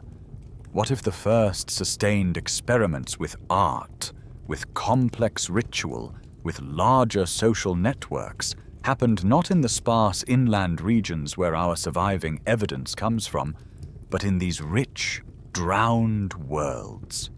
It would perfectly explain why the inland record seems so patchy and flickering. We might be seeing the faint cultural echoes from a vibrant heartland that has since vanished. We have been searching for the origins of art in the remote, sparsely populated mountain valleys, when the bustling cities and cultural centers of the day were all on the coast, in a library that has since been flooded. This isn't just pure speculation. Every now and then, we get a postcard from these lost worlds. Fishing trawlers dragging their heavy nets across the floor of the North Sea, in the area that was once Doggerland, sometimes pull up more than just cod and halibut. They pull up the giant fossilized bones of woolly mammoths, woolly rhinos, and ancient horses. And on very rare, precious occasions, they have pulled up the tools of the people who lived there, beautifully worked flint spearheads and axes. They have even dredged up a fragment of a Neanderthal skull, and in 2021, a 13,000-year-old decorated bone point made by Homo sapiens. Each of these artifacts is a message in a bottle, a tangible proof of a lost world teeming with life, a glimpse into the drowned library. It's a humbling thought that the most important clues to the birth of our own creativity might be forever out of reach, lost to the rising seas and the passage of time. The possibility of a lost world beneath the waves is a powerful, if melancholic, explanation for some of the silence in the archaeological record. But whether our ancestors were living on those drowned plains or in the high inland valleys, something else had to change, deep within the structure of their societies. The great leap forward was not just about having the right brain or being in the right place. It was about creating a social environment where knowledge could finally stick, accumulate, and compound generation after generation. Two of the most important ingredients in creating that environment are not things you'll find in a museum. They are the quiet, slow-burning revolutions of family structure and the mastery of the hearth. First, let's consider one of the most unique and puzzling features of our species, the grandmother. From a purely biological perspective, a long life after you've stopped reproducing makes little sense. Most animals reproduce until they die. So why do human females live for decades past menopause? The grandmother hypothesis, a powerful theory developed by anthropologist Kristen Hawkes, argues that this is a critical evolutionary adaptation. By living a long life without having more children of their own, older women were freed up to become the ultimate support system for their daughters and their daughters' children. A grandmother could help gather food, protect the infants, and process difficult resources, which in turn allowed her daughter to have her next child sooner. This had a profound twofold impact. The first was demographic. The grandmother effect directly fuels population growth by increasing the survival rate of grandchildren and shortening the time between births. It's a biological engine for making more people, which is a crucial first step toward reaching the population density needed to sustain complex culture. But the second impact was even more important. The grandmother became the living library of the clan. She was the vessel for decades of accumulated, hard-won knowledge. She knew which plants were safe to eat after a drought, which ones could be used as medicine, and the complex, multi-step process for making a tool or weaving a basket. She was the one who remembered the location of the secret spring, the history of the feud with the neighboring clan, and the stories that explained the world. A long-lived, knowledgeable elder is the most powerful defense a small group has against cultural drift. She is the anchor of tradition, ensuring that the group's collective wisdom is not lost to the whims of chance. Now, combine this living library with the second great social invention, the mastery of fire. Hominins have used fire opportunistically for over 1 million years, but the ability to make it at will and to maintain a permanent, controlled hearth at the center of a campsite was a revolution. The obvious benefits are warmth, protection from predators, and cooking, which unlocks more nutrients from food and helps fuel our energy-hungry brains. But the most transformative power of the hearth was social. It fundamentally restructured the human day. It pushed back the darkness, creating a new, safe, and focused period of social time at night. Think of the campfire as a social magnet. During the day, the group is often scattered, hunting, and gathering. But at night, everyone is drawn back to the circle of light. This is the time when the day's frantic activities of survival cease. It's in this fire-lit space that social bonds are forged, that disputes are settled, that the plans for tomorrow's hunt are made. It is the first classroom, where the young watch the old make and repair their tools. And it is the first theater, the stage where the grandmother's stories are told, where the group's myths and history are brought to life in the flickering shadows. Now imagine the synergy of these two forces combined.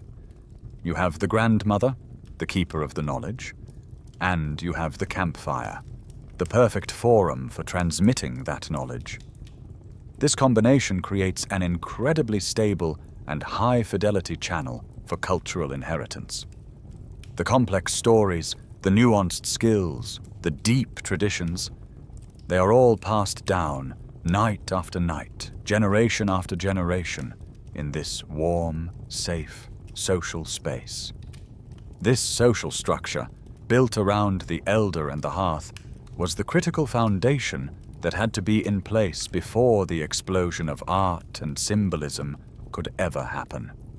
It created, for the first time, human groups that were not just constantly struggling on the edge of forgetting, but were actively accumulating, refining, and compounding their cultural wealth. We have now assembled all the pieces. We have a species, forged in the braided rivers of Africa, with a brain that has been ready for symbolism for 100,000 years. We have tempered this species in the fires of climate chaos and strengthened it with the genetic gifts of its cousins. We have established the social foundations of the grandmother and the hearth, creating stable units for preserving knowledge. And now, with a slightly more stable climate allowing populations to grow and connect, we arrive at the engine, the central mechanism that finally, after 250,000 years, pushed our species over the tipping point. The explanation is not a new gene, a new part of the brain, or a single brilliant invention. The answer, quite simply, is people. More people. The secret to the creative explosion is demography. This is the core of the demographic threshold effect, sometimes called the demographic ratchet theory. It proposes that complex culture is an emergent property. It's not something that a lone genius, however brilliant, can create and sustain on their own. Instead, it is something that spontaneously ignites when a population of interacting minds reaches a certain critical mass of size and density. It's a shift in focus from the individual brain to the collective brain, the social network. Think of it like this. There is a magic number, a threshold of interconnected individuals required for a culture to become truly cumulative. Below this threshold, you are in the world of the ancient Tasmanians, the world of cultural drift we talked about. The network of minds is so small and fragile that the force of forgetting is stronger than the force of innovation. Good ideas are constantly being lost to chance, and the culture stagnates or even simplifies over time. But when the population grows and, crucially, becomes more interconnected, you eventually cross that threshold. Suddenly, the dynamic flips. You now have enough minds in the network that the rate of new inventions and successful transmissions begins to outpace the rate of accidental loss. The collective brain is now large enough to not only hold on to its existing knowledge, but to build upon it. Ideas can spread, be combined, and be improved upon. Culture stops being a leaky bucket and starts being a snowball, rolling downhill, gathering mass and momentum. To make this feel more intuitive, think about the world today. Where does innovation happen? Does it happen in a small, isolated village of 50 people in the mountains? Number. It happens in places like Tokyo, London, and Silicon Valley, places where millions of people with diverse knowledge and skills are packed together, constantly interacting, competing, and collaborating. A city is a furnace of creativity precisely because of its network density. The constant exchange of ideas creates sparks that would never happen in isolation. What happened around 50,000 years ago is that our ancestors, for the first time, began to build the equivalent of those creative cities.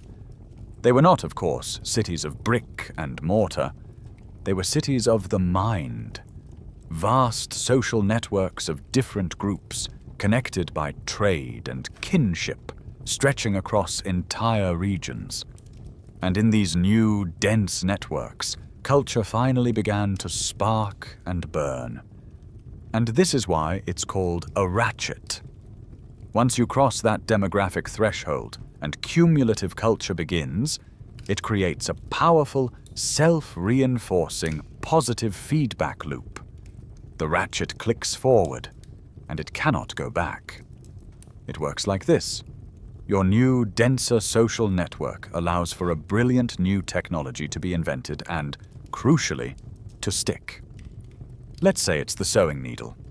With needles you can make finely tailored, multi-layered clothing that keeps you much warmer. This allows you to survive in colder climates and lowers mortality rates. It also makes you a more effective hunter, as you can stay out longer in the cold. Better survival and more successful hunting mean your population grows. And what does a larger population mean? An even bigger and more robust social network, with more potential innovators, making the next invention even more likely. Better tools lead to more people, which leads to better tools. The system begins to feed on itself, accelerating exponentially. This is why the change, when it finally happened, was not a slow, gradual transition. It was an explosion, an irreversible phase change in the human story, the moment our species finally got its snowball rolling downhill. The demographic ratchet is the engine, the theoretical mechanism that drove the great leap forward. But an engine needs fuel, and it needs all its parts to be in the right place at the right time. So now, Let's watch as all the different threads of our long story finally begin to weave together. This is the moment of the great assemblage, the point where all the preconditions we have been discussing converge, allowing humanity to finally cross the threshold. First, the planet itself grants a reprieve. After the trauma of the Toba winter and the chaotic flickering of the climate, the period after 70,000 years ago sees a phase of relatively greater stability. It is still a harsh Ice Age world, but the violent generation-to-generation swings become slightly less frequent, giving the ecosystems and the people within them a chance to breathe and recover. Into this recovering world step the survivors. These are not the same Homo sapiens who lived 100,000 years ago. They are the beneficiaries of the hybrid vigor we discussed, their immune systems and metabolisms subtly boosted by the genetic gifts of their Neanderthal and Denisovan cousins, making them more resilient and adaptable. They are equipped with the sophisticated survival strategies honed in the coastal refugees, the knowledge of how to exploit marine resources and how to weather the worst of the climate storms. And crucially, they are organized into socially stable units, with the wisdom of the grandmothers being passed down around the permanent hearth, creating a powerful defense against the constant threat of cultural drift. All of these factors allow human populations to stop shrinking and start, ever so slowly, to grow. Small bands become slightly larger bands, and as they grow, they need to expand into new territories. And this is the moment everything changes. For the first time, previously isolated human groups begin to encounter each other with increasing regularity. Imagine two of these small bands meeting at the edge of a river valley. For tens of thousands of years, their ancestors might have been completely isolated from each other, two separate streams in the braided river of humanity. Now they are face to face. The old response might have been fear and conflict, but now a new logic begins to take hold. You don't just fight, you trade. You have a source of excellent glassy flint in your territory. They have access to a forest with strong, straight wood, perfect for spear shafts. An exchange benefits everyone. In trading goods, you also trade information. You learn about their techniques, their stories. You build a relationship. But the most valuable and revolutionary thing you can trade is people. This is the invention of the social technology that truly wired up the human world. Exogamy, the practice of seeking a mate outside of your own immediate group. This is the Stone Age Internet. In a world of small, inbred bands, exogamy is a revolutionary solution. It creates a web of kinship that stretches across the landscape. When a person from your clan marries into a clan in the next valley, you are no longer strangers. You are family. You have created an alliance, a social safety net. If a disease sweeps through your group, you can seek help from your in-laws. If your hunt fails, you can ask to share in theirs. But most importantly, this network is a conduit for ideas. When a woman moves to her new husband's clan, she doesn't just take her genes with her. She takes her entire cultural toolkit. The unique way her people knap flint, their recipes for processing plants, their songs, their myths. An innovation made around her home fire can now be directly transmitted 100 miles away in a single move. Information, for the first time, can travel faster than a single group can migrate. The small, isolated games of telephone are being linked together into a vast continental network. This isn't just a theory. We can see the footprint of this growing network in the ground. In the archaeological record, starting around 60,000 years ago and accelerating after, we see a dramatic increase in what are called exotic materials. Archaeologists will find a campsite in a river valley in France and discover that the stone tools are not made from the local grainy flint, but from a very specific, high-quality, chocolate-colored flint whose only geological source is 200 miles away. They will find shell beads at an inland site in South Africa that could only have come from the Indian Ocean, hundreds of miles to the east. This is the physical evidence, the tangible proof of the Stone Age internet being switched on. These objects are the data packets. They trace the growing highways of trade and kinship that were connecting the previously isolated cities of the mind. The great assemblage is complete. The network is live. The world is holding its breath, waiting for the first spark to ignite the firestorm. The Stone Age internet was switched on. The hardware of a large interconnected social network was finally in place. But a network is only as powerful as the information that flows through it. A collection of connected computers is useless without a powerful operating system and a high-speed data protocol. For the new human social supercomputer to function, it needed a revolutionary new software, a code capable of transmitting vast and complex amounts of information with incredible precision. That software was language as you know it. Now, we have to acknowledge that language is the great ghost in this story. It is the most important part of the human toolkit, and it is the one that leaves no direct fossil evidence. You cannot find a verb in a layer of sand or a piece of syntax attached to a stone tool. The shape of the base of the skull and the hyoid bone in the throat can give us clues about the vocal apparatus of our ancestors, but they cannot tell us what kind of sounds they were making or what those sounds meant. This is why language has been a background character so far. We are in the realm of logical inference, not hard proof. But the inference is powerful. It's almost certain that some form of language, a proto-language, has been around for a very long time.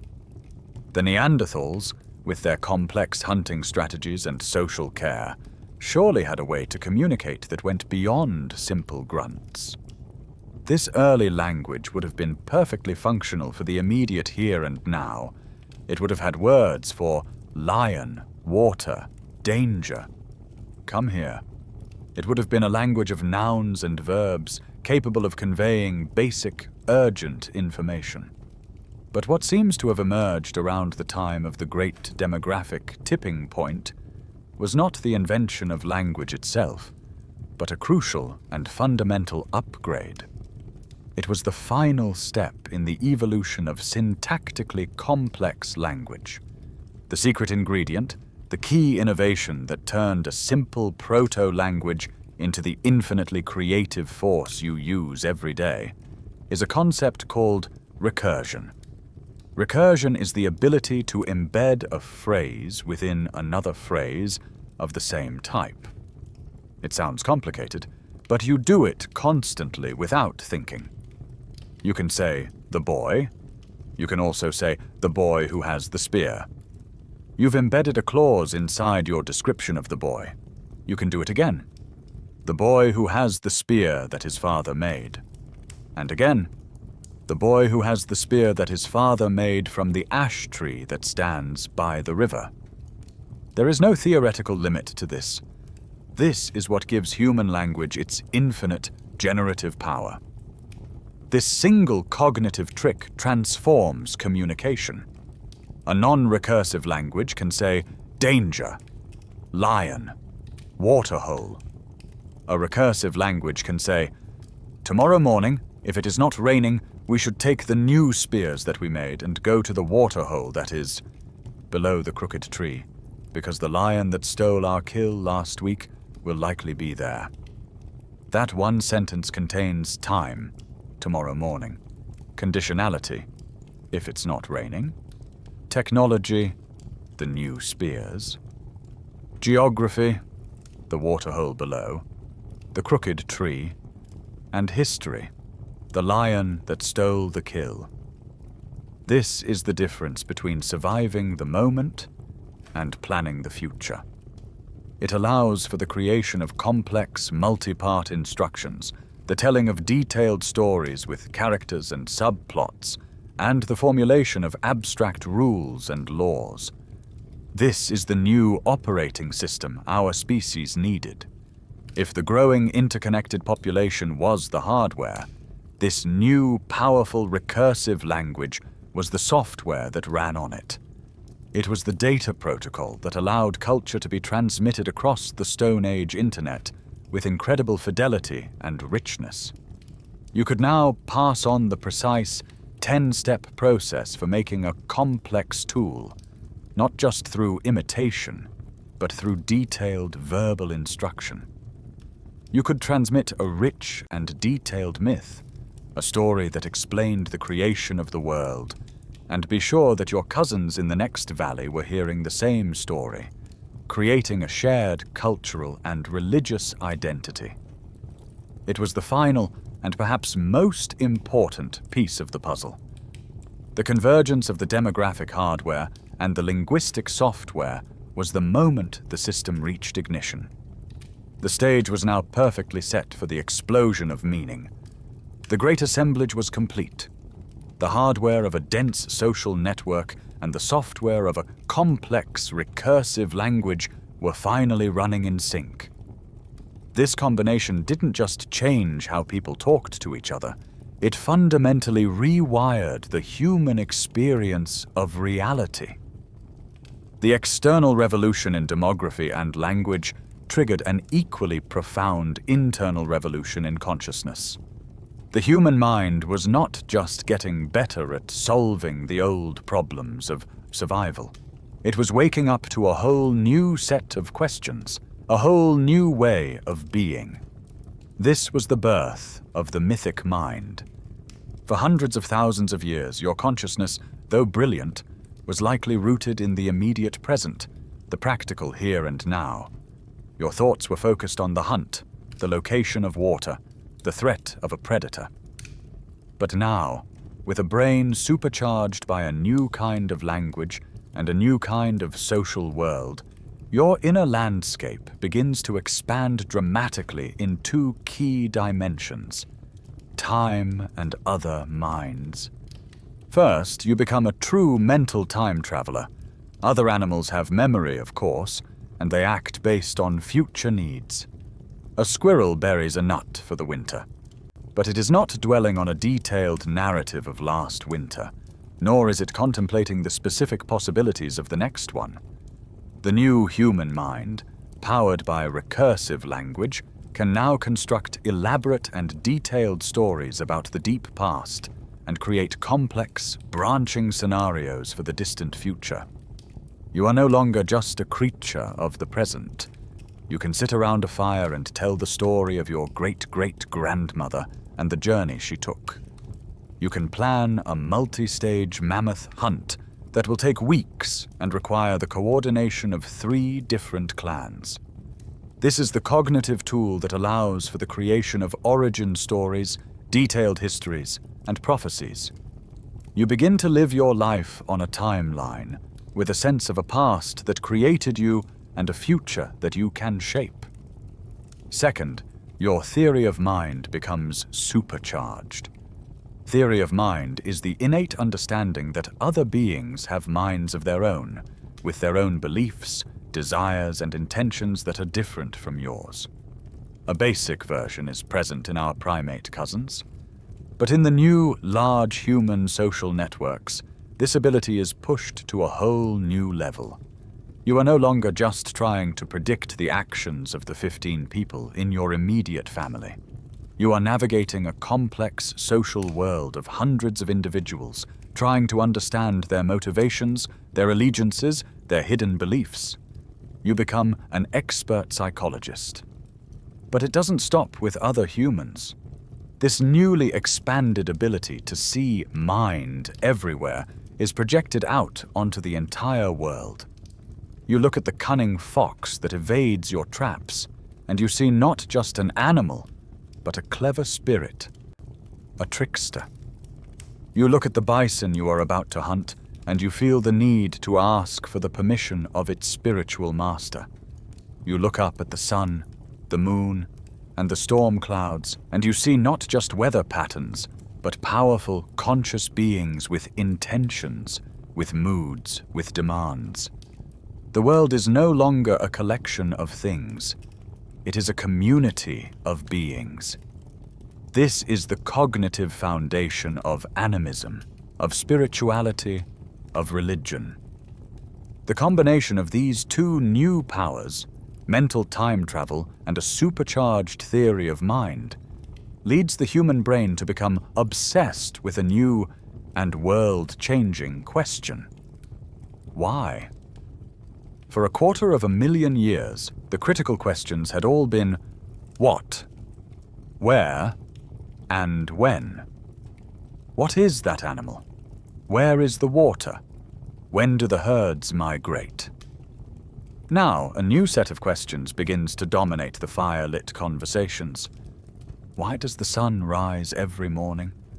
Why must we die? Why did the Great Flood happen last season? What are those little lights in the night sky? For the first time, you are not just living in reality. You are desperately trying to build a mental model of it, a story that explains how all the pieces fit together. And the tool you use to answer these why questions is the shared narrative, the myth. Myths are the first science, the first philosophy, the first history. They are the user's manual for reality, created by and for this new mythic consciousness. The human mind is now fully awake, and it is about to remake the world in the image of its own imagination. And so, here we are. We stand on the eve of the great explosion, the final moment of the long, deep silence. All the threads of our 250,000-year-long story have now been gathered. All the long, slow, burning fuses have finally reached the charge. Let us take a moment to look at the human being you have become, to take stock of the incredible, improbable convergence of forces that have brought you to this tipping point. You are a species, Homo sapiens, whose body and brain have possessed the latent biological capacity for greatness, the hardware for symbolic thought, for over 100,000 years. You are a survivor, tempered in the unimaginable fires of Pleistocene climate chaos and the global winter of a supervolcano, forging a resilience that is now your core strength. You are a hybrid, your genome strengthened and diversified with the crucial genetic gifts of your Neanderthal and Denisovan cousins, making you more adaptable than any human who has come before. You have been nurtured in the rich laboratories of the coastal refuges, your mind sharpened by a diet rich in brain-building nutrients, and your toolkit expanded by the need to solve new problems. You are now organized into stable social units, anchored by the wisdom of long-lived grandmothers and centered on the social gravity of the permanent hearth. You have slowly, painstakingly connected these stable units into vast social networks, the first collective brain, the Stone Age Internet. You have given this new collective brain a powerful operating system, a recursive, infinitely creative language capable of transmitting culture with unprecedented fidelity. And finally, all of this has ignited a revolution within your own head, giving birth to a new mythic consciousness, a mind that can travel in time, that sees a world full of other minds, and that is possessed by an insatiable hunger to ask the question, why? All the fuel is now in place. All the kindling is perfectly dry.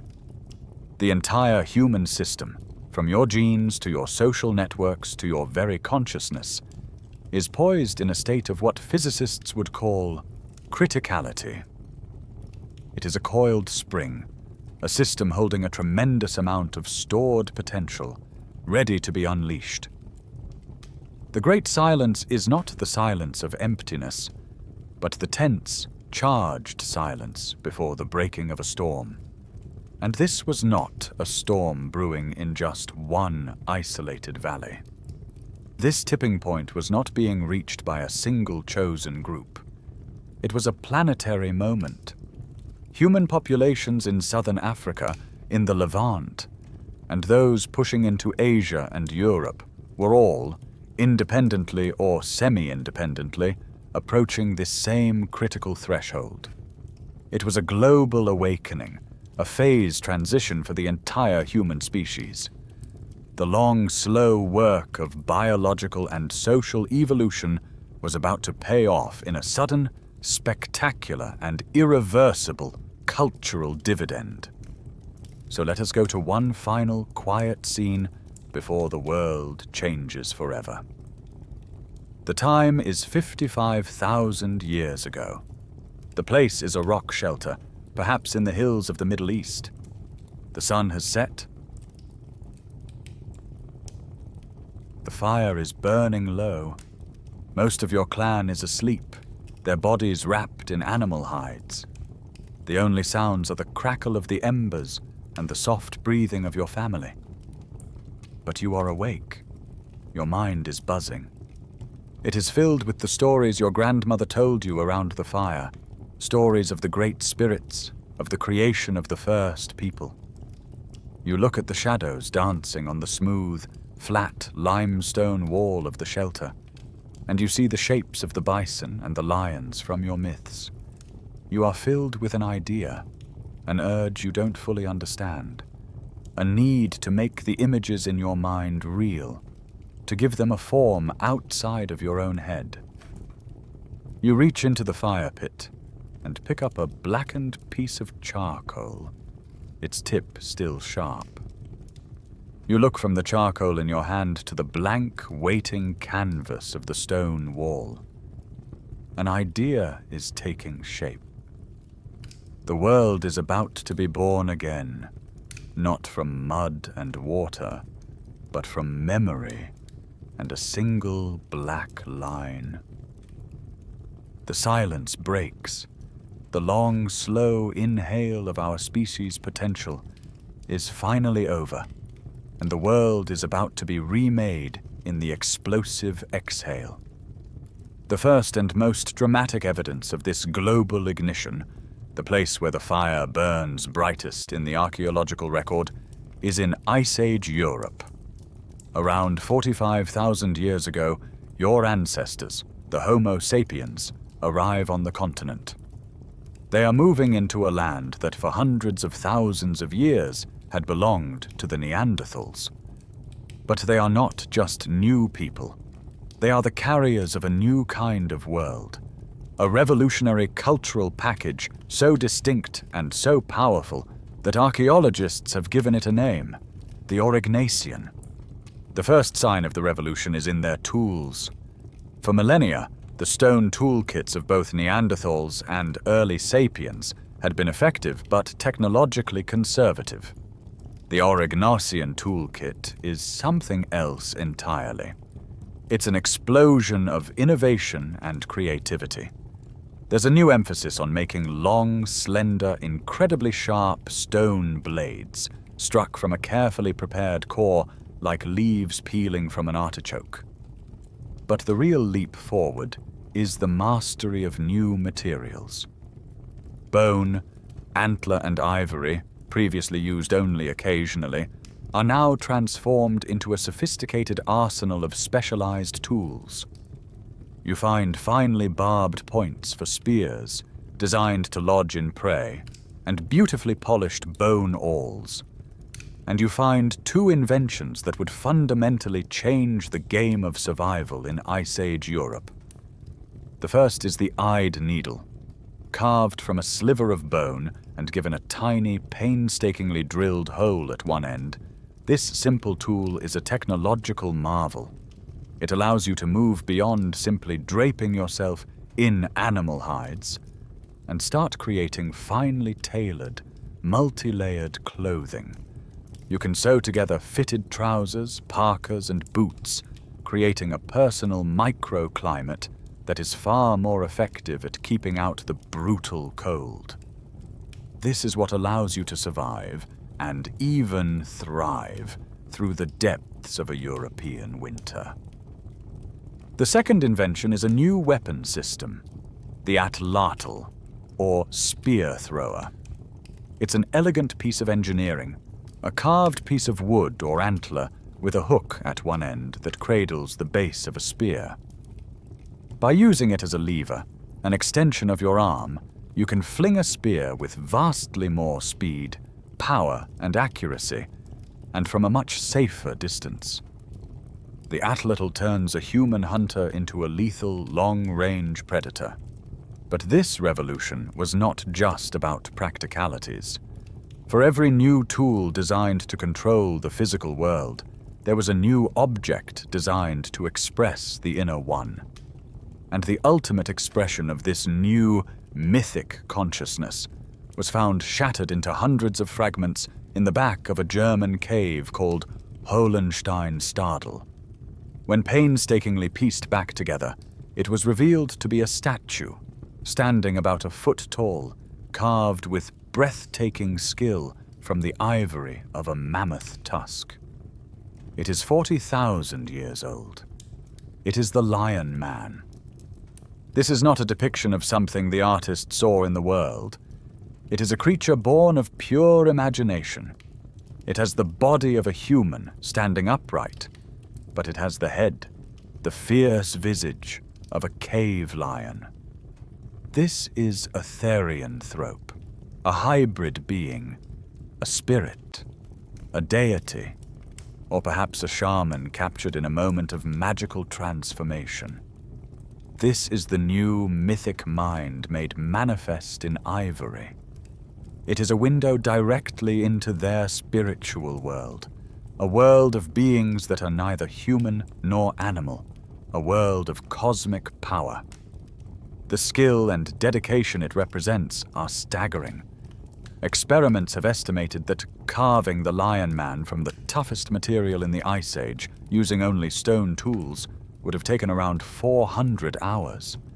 This was not a casual doodle. This was a sacred project, a massive investment of time and energy by a community that believed in its power and importance. When you look at the archaeological layers in the caves of Europe, the change is not a gentle transition. It is a shockwave. The old, predictable Mousterian culture of the Neanderthals, which had remained largely unchanged for 100,000 years, is abruptly replaced by this vibrant, dynamic, and symbol-saturated Aurignacian culture. It is an invasion not just of people, but of a new and explosive way of seeing the world. The long silence is over. The fire has been lit. The world, from this moment on, will never be the same. The fire that gave birth to the Lion Man was not confined to small, portable objects. The new mythic mind, now fully awake and burning with stories and visions, sought a grander canvas. And it found one in the deepest, most silent, and most mysterious places on Earth, the great limestone caves of Europe. For the next 30,000 years, your ancestors would venture into this underworld, this kingdom of eternal darkness, and turn its walls into the first great art galleries in human history. Your journey now takes you deep underground into a place like Chauvet Cave in southern France. To get there, you must leave the sunlit world behind, squeezing through a narrow passage into the belly of the earth. The air immediately changes. It grows still, cold, and heavy with the smell of damp limestone and mineral earth. The sounds of the outside world vanish, replaced by a silence so profound that you can hear the blood pulsing in your own ears. You light a torch, a branch of pine coated in resin, and the darkness recoils, revealing a vast cathedral-like chamber. And then you see it. On the walls, revealed in the flickering, dancing light of your torch, the spirit world comes alive. This is not the crude, childish scrawling you might imagine. This is the work of masters. Herds of horses, bison, and mammoths thunder across the walls. A pride of cave lions, painted with confident black outlines, are depicted on the hunt, their bodies tense, their eyes alert. A woolly rhinoceros, its horn lowered, seems to charge right out of the rock. The artists used sophisticated techniques that would not be rediscovered for another 35,000 years. They used perspective, drawing animals in the background smaller to create a sense of depth. They used charcoal to create subtle shading, giving the animals a sense of weight and volume.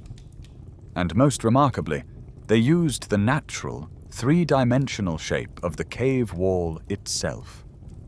A natural bulge in the rock becomes the heavy shoulder of a bison. A curving fissure becomes the sweeping back of a horse. The art and the canvas are one, creating a living, breathing sculpture. The flickering torchlight animates the scenes, making the legs of the horses seem to gallop, and the lions seem to stalk you from the shadows. For 100 years we have stared at these images and asked the same haunting question that obsessed the mythic mind itself. Why? Why did they do it? Why crawl for miles into the dangerous, inaccessible depths of the earth to create these masterpieces that, in some cases, were seen by very few people? This is one of the greatest scholarly debates, and there is no simple answer. The earliest theory was one of hunting magic, the idea that by painting an animal, you gained some magical power over its spirit, ensuring a successful hunt. Another powerful theory suggests the caves were sacred spaces, portals to the spirit world. The art, in this view, depicts the visions of shamans who would enter a trance-like state in the sensory-deprived darkness of the cave to communicate with the spirits of the animals. Others have suggested the paintings are complex mythograms, a way of recording and teaching the foundational stories and beliefs of the clan. More fringe theories have even proposed that some of the dot patterns are sophisticated star maps representing constellations like the Pleiades. The truth is likely a rich and complex tapestry woven from all these ideas. These caves were probably a church, a classroom, and an art gallery all at once. We will never fully know their purpose, and that very mystery is a core part of their enduring power. But amidst all the glorious animals and mysterious symbols, there is one image that is more direct, more personal, and more haunting than any other. It is the human handprint. You find them in clusters, sprayed across the walls. They were made by placing a hand flat against the rock, and then blowing a spray of liquid pigment, red ochre or black manganese, from the mouth over it. When the hand is pulled away, it leaves a perfect negative stencil, an outline of the person who was there. This is not a picture of something else. It is a direct trace of a human being. It is a signature, an assertion of presence, a voice calling out across the millennia. In the deep, silent darkness of the cave, surrounded by the spirits of the great beasts, a man or a woman, 30,000 years ago, placed their hand on the wall and said with a spray of paint, "I was here. My hand is the hand of a person. I exist. Remember me." The great painted caves are a silent, visual symphony. But we would be making a huge mistake to imagine that the Ice Age was a silent movie. The same creative explosion, the same mythic consciousness that filled the subterranean darkness with images also filled the fire-lit air with sound. The human world was not only becoming more beautiful to the eye, it was becoming more beautiful to the ear. This was the birth of music. The most profound evidence for this comes from the same region in Germany that gave us the Lion Man, from a cave called Hohlefels. There, archaeologists found an object of incredible delicacy and sophistication. It was a flute, crafted from the hollow wing bone of a griffon vulture, a giant bird with a 6-foot wingspan. The instrument is about 8 inches long, and it is a masterpiece of engineering. It has 5 precisely carved finger holes and a finely worked V-shaped notch at one end that serves as the mouthpiece. Replicas made using the same stone tool technology have shown that it is a finely tuned and versatile instrument, capable of playing a clear, recognizable pentatonic scale, the same 5-note scale that forms the basis of so much of the world's folk music, from China to the Andes. And this flute is over 35,000 years old. Try to imagine the moment of its invention. Picture a group of your ancestors huddled around the fire in the mouth of a cave, the wind howling outside. The world is a place of natural sounds, the wind, the cry of animals, the crackle of fire. Then one person raises this simple tube of bone to their lips, and for the first time, the air is filled with a deliberate, structured melody. This is a revolutionary moment. Music is pure abstraction. It is emotion given form without words. A series of notes can tell the story of a tense hunt, the sorrow of a loss, or the joy of a successful kill. It is a new language, a direct line of communication for the human heart, capable of conveying feelings and narratives in a way that spoken words cannot. And the flute was not their only instrument. The Ice Age had an entire orchestra. Archaeologists have found other objects that were likely musical in purpose. There are things called bull roarers, which are thin, flat pieces of wood or bone that are tied to a long cord. When you swing it around your head, it rotates and creates an incredible, otherworldly, whirring sound that can travel for miles. A sound that is still used in shamanistic rituals by indigenous groups in Australia and elsewhere.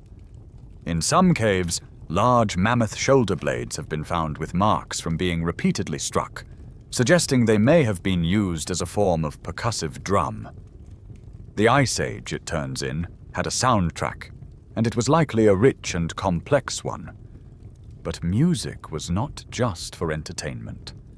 It was one of the most powerful social technologies our species has ever invented.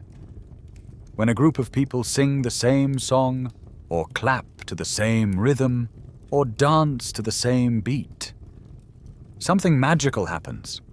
Their bodies and their movements become synchronized.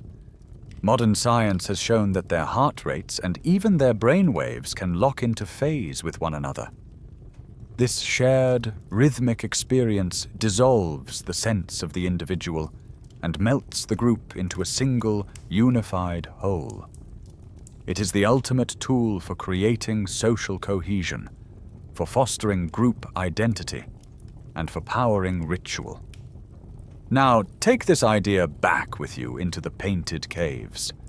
Don't just imagine yourself as a silent observer, staring at the art on the walls. Imagine the full, multi-sensory reality. You are deep in the earth. The firelight is dancing, and the great animal spirits are moving in the shadows on the rock. But now you hear the deep, rhythmic pulse of a mammoth bone drum. You feel the hypnotic, otherworldly whir of the bull roarer.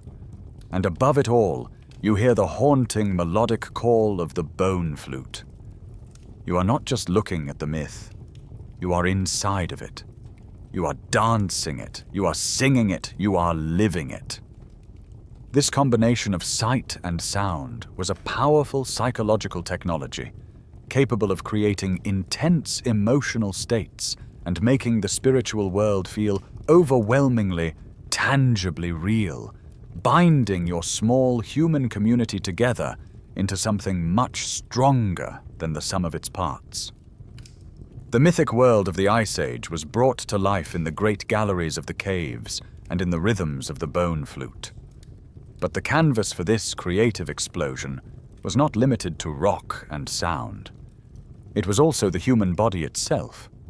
The new complex social world, with its growing populations and intricate networks of kinship and alliance, required a new and more sophisticated way for people to signal who they were. Your identity, your clan, your status, your personal achievements was now something to be worn, to be displayed, to be billboarded on your very skin and clothing. Remember those simple, functional shell beads from 100,000 years ago? They were the humble beginning. After 40,000 years ago, the world of personal ornamentation explodes in a riot of creativity and labor. At sites across Eurasia, we find thousands upon thousands of beads, meticulously crafted not just from shells, but from mammoth ivory, soapstone, amber, and the teeth of foxes, bears, and deer. People are wearing intricately carved pendants, bracelets, and headbands. This is more than just group affiliation. The sheer variety and complexity of the jewelry suggests a rich and detailed symbolic language, a code that everyone would have understood, which communicated a person's role and rank within the increasingly complex social order. And just as they adorned the bodies of the living with unprecedented care, they now began to honor the dead with an investment of labor and belief that is simply staggering to comprehend. The ambiguous, tentative burials of Skul and Kafse are replaced by funerals of incredible richness and clear spiritual conviction. The most breathtaking example of this new relationship with life, death, and status comes from a site called Sungir, located near the city of Vladimir, not far from Moscow, in Russia. Here, on a frozen plain 34,000 years ago, a community laid their most important members to rest in a series of graves that have been called the crown jewels of the Ice Age. The most spectacular of these graves contained the remains of 3 individuals. The first was an adult male, likely around 40 years old. The other grave held 2 children, a boy of about 12 and a girl of about 9, who were laid head to head with astonishing care. What is so shocking about these burials is not the bodies, but what they were buried with. Their clothing, which has long since disintegrated, had been decorated with thousands of beads carved from mammoth ivory. The man had nearly 3,000 of them. The 2 children, between them, had over 10,000. You have to pause and try to comprehend the sheer effort this represents.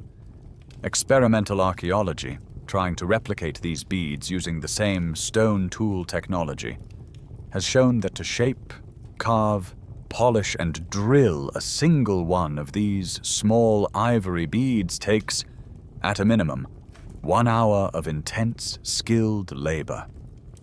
This means that the funeral garments for the 2 children were the result of at least 10,000 hours of work. This is the equivalent of one person working full-time, 8 hours a day for more than 3 years. And this was just the beads.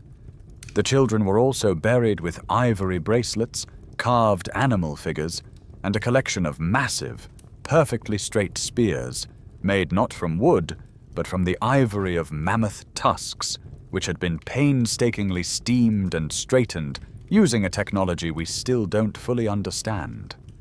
The entire grave was then dusted with a thick, symbolic layer of red ochre pigment. The implications of the Sungir burials are profound, and they give us an unequivocal insight into two major shifts in human society. First, there is no longer any doubt about their belief in an afterlife. The ambiguity is gone. You do not pack a grave with this much wealth, with these powerful weapons and symbols of status, unless you believe the deceased are embarking on a journey to another world, a place where they will need their finest things. This is a snapshot of a fully formed spiritual and religious worldview. Second, and perhaps more revolutionary, this is the first clear, undeniable evidence for profound social stratification. In a simple hunter-gatherer society, status is something you achieve in your lifetime through your skills as a hunter, a healer, or a leader. But these children were far too young to have earned this incredible honor through their own achievements. Their status and the immense wealth buried with them must have been inherited. They were born into it. This is the funeral of Ice Age royalty, of the children of a great chief or a powerful shaman. It tells us that by 34,000 years ago, human society was no longer purely egalitarian. It had become complex enough to support hierarchies, powerful family lineages, and the idea that some people, by virtue of their birth, were more important than others. The first seeds of politics and power had been sown in the frozen Russian soil. The astonishing wealth of the Sungir burials and the masterpieces of the European caves provide a high-resolution snapshot of the new human mind in action. But it is crucial to understand that this was not a localized European miracle. The fire that was lit around 50,000 years ago was a planetary phenomenon. All across the old world and into the new, different peoples, armed with the same cognitive toolkit, were experiencing their own unique cultural explosions, remaking their worlds, and in the process, remaking the planet itself. To see this, your journey must now take you to the other side of the world, to Australia. Here, in a completely separate and isolated experiment in human creativity, another artistic revolution was unfolding. On the rock walls of Arnhem Land and the Kimberley region, your ancestors were creating a different but equally profound spiritual art. Instead of the naturalistic, bulky animals of the European caves, you find elongated, graceful, and dynamic human figures, often decorated with tassels and headdresses, seeming to float and fly across the rock. These are the Gwion figures, and the Mimi spirits of the dream time. They are often shown in motion, dancing, running, or hunting with spears and boomerangs. This is not a record of daily life. It is a window into the complex cosmology of the first Australians, an artistic tradition that would persist and evolve for tens of thousands of years, the longest continuous cultural tradition on Earth. At the same time, this new cultural and technological toolkit was allowing humanity to complete its final great migrations, to conquer the last frontiers on the planet. Armed with sophisticated tailored clothing and new levels of social organization, your ancestors pushed into the brutal, frozen landscapes of Ice Age Siberia, learning to hunt reindeer and mammoth in one of the harshest environments on Earth. And from there, sometime after 20,000 years ago, they made the final great leap, crossing the Beringia land bridge that connected Siberia to Alaska and pouring into the Americas. Within a few thousand years, this symbolically driven, technologically advanced, and relentlessly adaptable species had populated 2 entire continents from the Arctic ice to the tip of South America. The entire habitable world, for the first time, belonged to Homo sapiens. But this triumphant expansion has a dark and tragic shadow. As your ancestors, these new, hyper-efficient hunters moved into new ecosystems, they were a force of nature unlike anything the local animals had ever seen. Their arrival, combined with the stress of a warming climate at the end of the Ice Age, coincides almost perfectly with a massive wave of extinctions. In North America, the great megafauna, the woolly mammoths, the mastodons, the saber-toothed cats, the giant ground sloths, the native horses and camels, all vanished within a few thousand years of our arrival. The debate continues over the exact balance of blame between climate change and human hunting, the overkill hypothesis. But the pattern is hard to ignore. This was humanity's first great act of planetary re-engineering. For millions of years, you had been a creature living within the world's ecosystems. Now, you were becoming a force that shaped them. You were no longer just another predator. You were a walking extinction event, a new geological force with the power to decide which species would survive and which would be erased from the book of life forever. And this is because the change that had happened was fundamental and irreversible. The true revolution of the symbolic explosion was the externalization of memory. For all the long, silent millennia before, human culture, in all its fragility, existed only in one place, inside the network of living human brains. It was a thing of flesh and memory, and it could vanish as quickly as a dying breath. But now, memory had a life of its own, outside the body. It was carved into the ivory of the Lion Man. It was painted onto the walls of Chauvet Cave. It was encoded in the patterns of beads on a burial shroud, and in the melody of a bone flute. Culture was no longer just a biological process. It had become an independent entity, a self-perpetuating force. And this created the ultimate positive feedback loop. These external memories, this art, these tools, these rituals, allowed for more complex social structures, which in turn allowed for the creation of even more complex external memories. The great recursive loop had begun. It was an engine that, once started, would never, ever stop. So we come to the end of our long journey, from a dusty cave in Morocco to the frozen plains of Siberia, from the dawn of our species to the dawn of ourselves.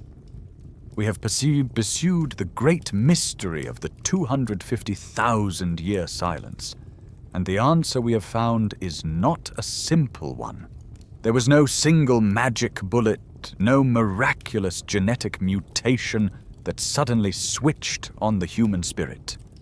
The symbolic explosion was not a miracle. It was a convergence. It was the result of a slow, painstaking, and often brutal process of accumulation.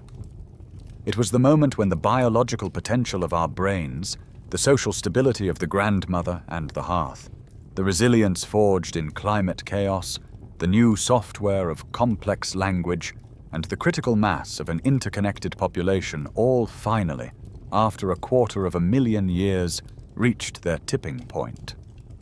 Demography was the spark, but the pyre had been under construction for millennia. The recursive loop that began that day, the fire of meaning, has never stopped. In fact, its defining characteristic is that it only accelerates.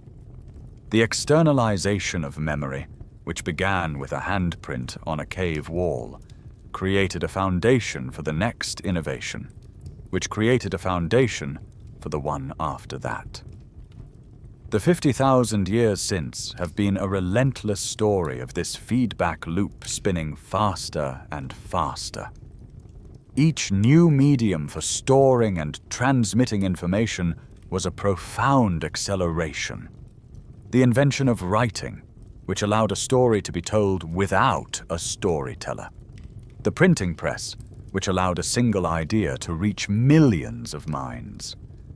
And in our own time, the internet, which has wired the collective human brain together into a single, instantaneous network.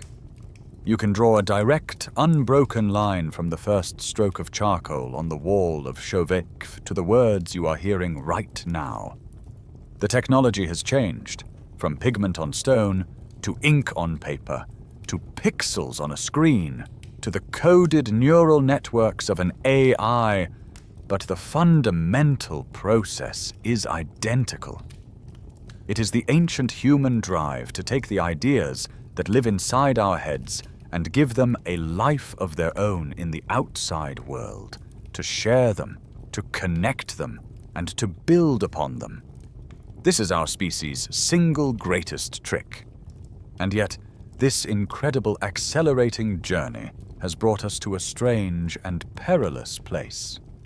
We are the masters of this planetary scale network of externalized thought, but we are navigating it with a mind that was fundamentally shaped in the Ice Age. The brain you have, the consciousness you experience, with its deep instincts for tribal loyalty, its hunger for myth and narrative to explain the world, and its focus on short-term survival, is the brain of a hunter-gatherer.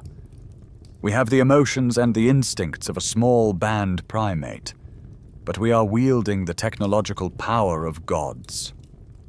This mismatch, this profound paradox, is the central drama of our modern age. The myths we tell ourselves and the tribes we form can now be amplified to a global scale in an instant, for better and for worse. So in the end, the time hole, the great silence, was never really a hole at all. It wasn't an emptiness. It was the long, slow, patient charging of a battery. For 250,000 years, in the quiet crucible of the Pleistocene, the potential was being stored up, generation by generation, flicker by flicker. We are the inheritors of that charge. The fire that was lit 50,000 years ago is now a global conflagration of information and technology, and it is burning brighter and faster with every passing moment. You are a child of that explosion, a living, breathing piece of that ancient, accelerating fire. And now, as our long journey through the deep past comes to a gentle close, you can let the echoes of that ancient world begin to fade. Let the images of the great painted caves and the sounds of the bone flute soften and drift away. The vast, cold landscapes of the Ice Age can dissolve into the quiet comfort of the room around you. There is no need to hold on to these distant memories now. Their story is woven into yours, a deep and silent foundation beneath the life you know. The long struggle for survival, the slow gathering of knowledge, the final spark of the great fire, all of it has led to this moment, to you resting here, safe and sound. The long race is over, and you can let your mind come to a place of stillness. All that is left now is the gentle rhythm of your own breathing, a quiet and ancient beat that connects you to all the generations that came before. Just listen to that soft, easy rhythm as the weight of the day melts away and your mind prepares for a peaceful and well-deserved rest.